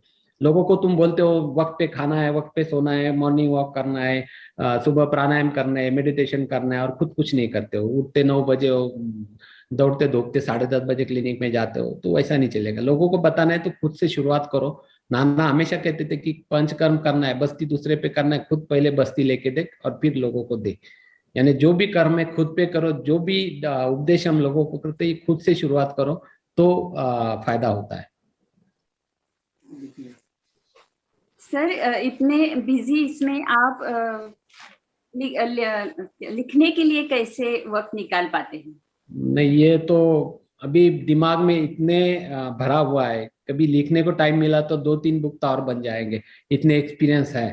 लेकिन प्रॉब्लम ये है कि लिखने को टाइम नहीं मिलता। रात को कभी लिखने को बैठे तो फोन सुधारने नहीं देता, 11-12 बजे सोते, सुबह उठते हैं, तो यदि लिखने को बैठेंगे तो अपने पे टाइम नहीं देना होता। ये पुस्तक भी ऐसे ही एक मुझे मिले थे महाशय, वो सब्जेक्ट अग्निहोत्र चिकित्सा वाले थे, वो सब्जेक्ट लिख के भेजते थे, सर ये इस पे आर्टिकल चाहिए, एक दिन, एक हफ्ता, 2 हफ्ते, 3 हफ्ते, और अंत में वो बोलते थे सर जब तक आर्टिकल नहीं आएगा तब तक मेरा अंक मैं पब्लिश नहीं करूंगा। और उनके तकलीफ ना हो इसलिए मैं सुबह 4 बजे उठ के फिर 8 बजे तक एक आर्टिकल लिख के कंप्लीट करता था, और उसका फिर सेवा के कारण उसका बुक बन गया। अदरवाइज ये बुक भी नहीं बनते, आर्टिकल वैसे अलग अलग मैगजीन में रह जाते। तो ये भी तोंडे ने कहा इसलिए एक बुक बन गया। तो ऐसे 2 अलग अलग बुक के वो पीछे लगा है मेरे, सर अगले लिखो, लेकिन एक बार लिखूंगा डेफिनेटली। बहुत बहुत धन्यवाद सर। जी सर मैं अर्चना मैम, एक क्वेश्चन हमारे चैट बॉक्स में भी है, हाँ जिसमें बताइए। हमारी एक फीमेल वैद्य है, उन्होंने एक प्रश्न पूछा है कि अगर हमारी शादी किसी नॉन मेडिकल फैमिली में हो जाती है और वहां पर हमको अपनी प्रैक्टिस एस्टैब्लिश करनी है, तो सर उसके लिए कुछ आप हमें गाइड करिए कि हम कैसे उसे कर सकते हैं, कैसे उस सिचुएशन को डील कर सकते हैं। उल्टा, एक प्रश्न काफी है। काफी काफी अच्छा क्वेश्चन है। और उसका जो क्वेश्चन है उसी से मैं सहमत हूँ। मैं हमेशा कहते रहता हूँ कि जो वैद्य बनी है उसने एक तो नॉन मेडिको से शादी करनी है या मेडिको से करनी है, वैद्य से करनी है तो वो काफी सेटल वैद्य हो तो करनी है, या दोनों के ट्यूनिंग जमता हो। क्योंकि आजकल कैसे परंपरा चल रही है, मेरे जो भी स्टूडेंट है मेरे तरफ से मेरे हिसाब से जाएंगे, वो कहीं सीखा होगा और दोनों साथ में बैठेंगे तो ये कहेंगे ये देना है, वो कहेगा ये कहे देना है, तो दोनों में झगड़ा होता है। ऐसे कई वैद्य मैंने देखे कि बाद में डिवोर्स हुआ है। और मैं मेरे बेटी का एग्जाम्पल देना चाहूंगा कि मेरी बेटी अभी एमडी, अब उसका कल परसों फाइनल पेपर है एमडी का, वो नासिक में प्रैक्टिस कर रही है। उसने पहले से कहा था कि मैं शादी करूंगी तो नॉन मेडिको से करूंगी, मैं एमबीबीएस या एमडी या कलेक्टर या किसी बड़े मॉडर्न डॉक्टर से शादी नहीं करूंगी, क्योंकि मेरे आयुर्वेद के सिवा मैं प्रैक्टिस नहीं करने वाली। रहे बात वैद्यों की, तो वैद्य के लिए मैंने कहा कि तू अभी फिलहाल सेटल वैद्य है, तभी तुझसे यदि कोई लो वाला मिलेगा तो तुम्हारा फिर से अभिमान जैसे फिल्म स्टोरी बन जाएगी, तो वो नहीं चाहिए। तो इसलिए नॉन मेडिको, और आपको बताने में गर्व होता है कि उसकी एमटेक लड़के से एंगेजमेंट हो चुकी है और 9 दिसंबर को शिरडी में उसकी शादी होने वाली है, जो कि वो नॉन मेडिको है। क्योंकि वो उसको रिस्पेक्ट देगा, उसको प्रैक्टिस करने के लिए अलाउ करेगा। इसलिए इंजीनियर रहेगा, ट्रांसपोर्ट होने वाला रहेगा तो वो नहीं चाहिए, फिक्स चाहिए कि वो वहां पे रहेगी, वहां पे प्रैक्टिस करने देंगे, ऐसे लोगों से ही शादी करनी है। फिर वो नॉन मेडिको हो तो भी चलेगा। मॉडर्न का रहेगा तो वो कुछ समय के बाद में वो तो मैं शुरू हो जाती, मेरी पैथी, और फिर आगे चल के वो भी मॉडर्न लिखना शुरू कर देती है या घर में बैठ जाती है, आगे सक्सेस नहीं होती। सर आपने लड़की ने कैसा लड़का चुनना चाहिए बताया, तो लड़के ने कैसी लड़की चुननी चाहिए? नहीं, लड़के ने भी मैं तो यदि घर का वो अकेला है तो मैं उसको नॉन मेडिको लड़की बोलता हूँ, क्योंकि नॉन मेडिको घर पे रहेगी तो उसको उसके पति, डॉक्टर पति के प्रति एक रिस्पेक्ट रहता है और अपने माँ बाप की जिम्मेदारी वो अच्छे से करती है। यदि वो डॉक्टर रहती है तो कुछ समय के बाद में फिर घर का भी करना, और पुराने होने के बाद में ये होने लगता है कि मैं क्लिनिक भी संभालू, घर का भी करूँ, तुम तो सिर्फ एक ही करते हो, तो फिर झगड़ा होते हुए मैंने देखा है। और जो रिस्पेक्ट अपने माता पिता को मिलना चाहिए वो बाद में नहीं मिलता है। इसलिए यदि घर में कोई दूसरा बड़ा भाई है और उसकी बीवी नॉन मेडिको है तो फिर तुम डॉक्टर कर सकते हो, तो क्योंकि उनकी केयर करने वाले घर में कोई ना कोई लेडीज है। और दूसरी बात यह होती है कि मेरी बीवी डॉक्टर ही चाहिए ऐसा कुछ नहीं है, वो नॉन मेडिको भी होती है तो उसको भी डॉक्टरिन बाई ही बोला जाता है। वो यदि आपके पास आके बैठते हैं तो कुछ दिन के बाद लोग भी उसको डॉक्टरिन बाई ही कहते हैं, और कुछ दिन के बाद वो भी ट्रीटमेंट शुरू कर देते, तो कोई ये नहीं पूछता तुम पढ़े हो क्या, तुम्हारी डिग्री क्या, कुछ नहीं पूछता है। यदि कंपाउंडर लेडी पारिचारक कर सकती है तो एजुकेटेड बैचलर, एजुकेटेड ग्रेजुएशन वाली लड़की तो आराम से कर सकती है। इसलिए घर में तुम अकेले है तो नॉन मेडिको लड़की से शादी करना है, या तुम 2-3 भाई है तो फिर मेडिको से शादी करो, कोई प्रॉब्लम नहीं। ये मेरा पर्सनल ओपिनियन है, उसके काफी कंट्रोवर्सी हो सकती है। जी सर जी। जी सर एक और प्रश्न है, वैसे उसमें ये पूछ रहे हैं हमारे कुछ पार्टिसिपेंट, ऐसा जानना चाहते हैं कि पंचकर्मा प्रैक्टिस करने के लिए क्या हमें कहीं रजिस्ट्रेशन करवाना पड़ता है या रजिस्ट्रेशन की अनिवार्यता रहती है? नहीं नहीं नहीं नहीं, पंचकर्म प्रैक्टिस के लिए कोई रजिस्ट्रेशन की अनिवार्यता नहीं है। यदि तुम हॉस्पिटल डालते हो तो नर्सिंग एक्ट का लाइसेंस आजकल ये कंपलसरी है, क्योंकि हॉस्पिटल शब्द आया तो तुम्हारे 2 या 3 कोड भी आते हैं तो तुम नर्सिंग एक्ट में आ जाते हो, इसलिए नर्सिंग एक्ट का लाइसेंस निकालना पड़ता है। अदरवाइज पंचकर्म बीएमएस किया हो तुम पंचकर्म कर सकते हो। ठीक है।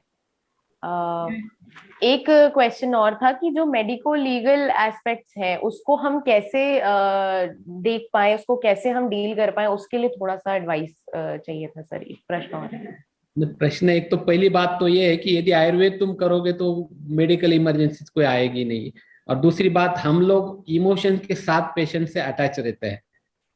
मॉडर्न वाले जैसे मरने के बाद में भी जब तक फीस जमा करोगे नहीं तब तक बॉडी हाथ में नहीं मिलेगी, ऐसा हम नहीं करते कभी, कोई भी वैद्य ऐसा नहीं करता है।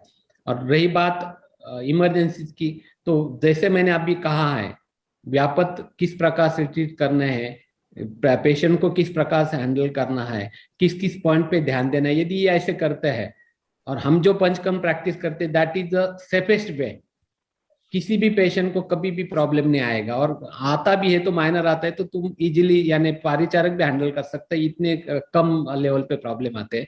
इसलिए डोंट थिंक सो, कभी भी मेडिकल इमरजेंसी नहीं आएगी और बाबा तुम्हारे साथ में है, तो टेंशन मत ले लो। बिल्कुल बिल्कुल। एक जी मैम, बहुत बढ़िया सवाल पूछा है कि क्या डॉक्टरों ने दोस्त के साथ पार्टनरशिप में हाँ। क्लिनिक करना चाहिए। बिल्कुल, मैं भी यही पूछने वाले थी। इसके ऊपर भी मेरे कई अभी जितने भी मेरे स्टूडेंट्स अभी अहमदाबाद वाले हैं 5-6 स्टूडेंट साथ में, तो मैं सबको ये कहता हूँ कि अकेले को ज्यादा बड़ा हॉस्पिटल डालना आजकल के सिचुएशन में पॉसिबल नहीं है। जैसे कारपोरेट हॉस्पिटल बन रहा है, ऐसे यदि 4-5 फ्रेंड्स हैं कि जो हार्ट से जुड़े हैं, जिनको स्वार्थ मन में नहीं है, उनके रिलेशन में ट्रांसपेरेंसी है, ऐसे 4-5 वैद्य यदि इकट्ठा होकर मल्टी स्पेशलिटी हॉस्पिटल डालते हैं हर एक जगह पे, और हर एक एक फैकल्टी हर एक ने डिस्ट्रीब्यूट करना है, और जो भी आएगा वो कंट्रीब्यूशन में जाएगा, जो भी मुनाफा होगा वो कंट्रीब्यूशन में डिस्ट्रीब्यूट होगा। और सबसे अहम ये मैं बताता हूँ कि ट्रांसपेरेंसी चाहिए। ऐसे नहीं हो कि आगे चल के तुम में दुश्मनी हो जाए, तो फिर ये नहीं करना है। यदि इसकी गारंटी है तो फिर बिंदास तुम आगे जाके एक बड़ा हॉस्पिटल डालो। जबकि 5 इकट्ठा होते हैं तो मुट्ठी बन जाती है, तो काफी पावरफुल होती है। वैसे उस प्रकार से यदि हाईटेक हॉस्पिटल डालते हो तो दी बेस्ट, अभी उसी का जमाना आने वाला है, क्योंकि कोरोना ने ये भी साबित कर दिया है कि आयुर्वेद के सिवा कोई नहीं है।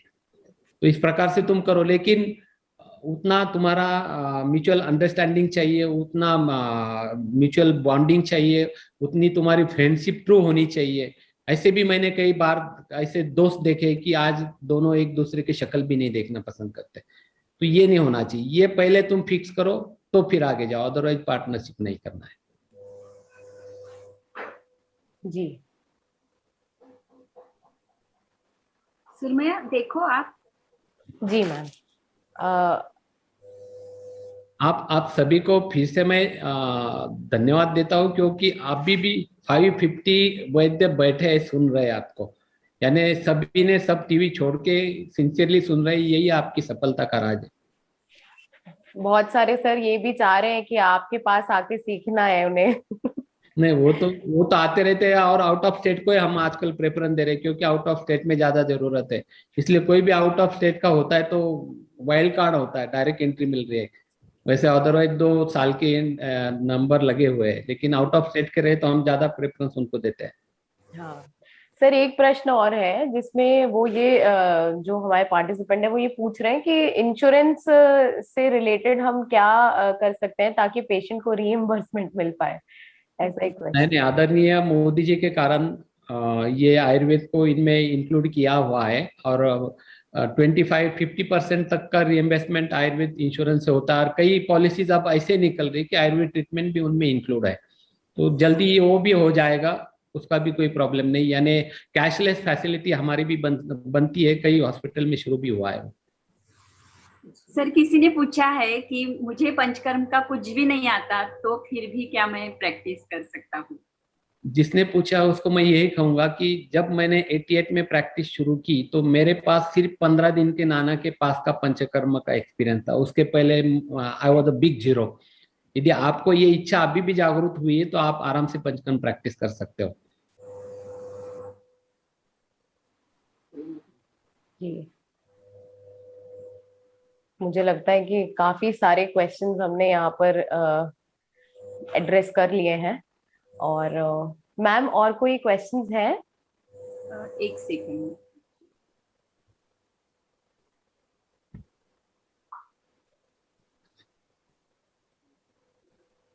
नहीं है शायद, और कुछ होंगे तो हम वो। जी हाँ मैम, क्योंकि काफी टाइम भी हो गया है and we are very glad कि हमको इतने अच्छे वैद्य, इतने अच्छे गुरुवर का साथ मिल रहा है, गाइडेंस मिल रहा है। तो मैम फिर हम एंड कर सकते हैं ये सेशन। सभी जितने भी पार्टिसिपेंट्स हैं उनका बहुत बहुत धन्यवाद। और मैंने तो इतना मोटिवेशनल वीडियो जो है वो काफी समय में देखा ही नहीं है, बल्कि मैं कह सकती हूँ बहुत मोटिवेशनल रहा आज का हमारा सेशन। सर ने हमें इतनी सारी चीजों को को लेके गाइड किया। उन्होंने बताया कि कैसे हम प्रेजेंस ऑफ माइंड रखें, और प्रेजेंस ऑफ माइंड के साथ हम आगे बढ़े। 4 Ps का ध्यान रखें, रोग की अवस्था समझे, रोगी की अवस्था समझे, उसको बैलेंस करना हम कैसे सीखें, ये उन्होंने बताया। और एक पार्टिसिपेंट ने कमेंट भी किया कि sir you are creating smartness in doctor. तो इट वाज वेरी ट्रू। तो I just only end this session with one sentence कि ग्रास रूट लेवल पे हमको सोचना है और कॉन्फिडेंस के साथ अपना स्व निरीक्षण, अपना परीक्षण करते हुए आगे बढ़ना है। इसी से आज का सेशन में ये हमको गाइडेंस मिला। बाकी आपने सही बोला सर, हम सब बहुत भाग्यशाली हैं कि हमको इतने अच्छे वैद्यों का गाइडेंस मिल रहा है, इतने अच्छे वैद्यों को सुनने मिल रहा है। और बिल्कुल आप बहुत सही सूचित किया है। और इसी के साथ आगे इसी भाग्य की प्राप्ति करने के लिए सभी पार्टिसिपेंट्स को ये बोलना चाहती हूँ मैं कि हमारे आगे के सेशन में आप समय पे आए और पार्टिसिपेट करें। जो भी आपके प्रश्न है उनको पूछें, जेन्युइन क्वेश्चंस हम लोग एड्रेस करेंगे, और उसको हम चाहेंगे कि हमारे जितने भी हमारे स्पीकर है वो हमें गाइड करेंगे ही। ठीक है, और आज का सेशन हम यही एंड करते हैं। सुरमया, एक सेकंड, बहुत सारे लोग बोल रहे थे कि किताबें कौन सी रेफर करें, तो आपके पास जो किताबें आने वाली है वो स्वर्गीय डॉक्टर TM बोगटे और जोशी नाना और आभार सर, इन सबकी पंचकर्म के ऊपर के उनके जो एक्सपीरियंस है उनकी ही किताबों का सेट आप तक कुछ ही दिनों में पहुंच जाएगा। तो वो आपके लिए स्टडी मटेरियल की तरह यूज हो जाएगा।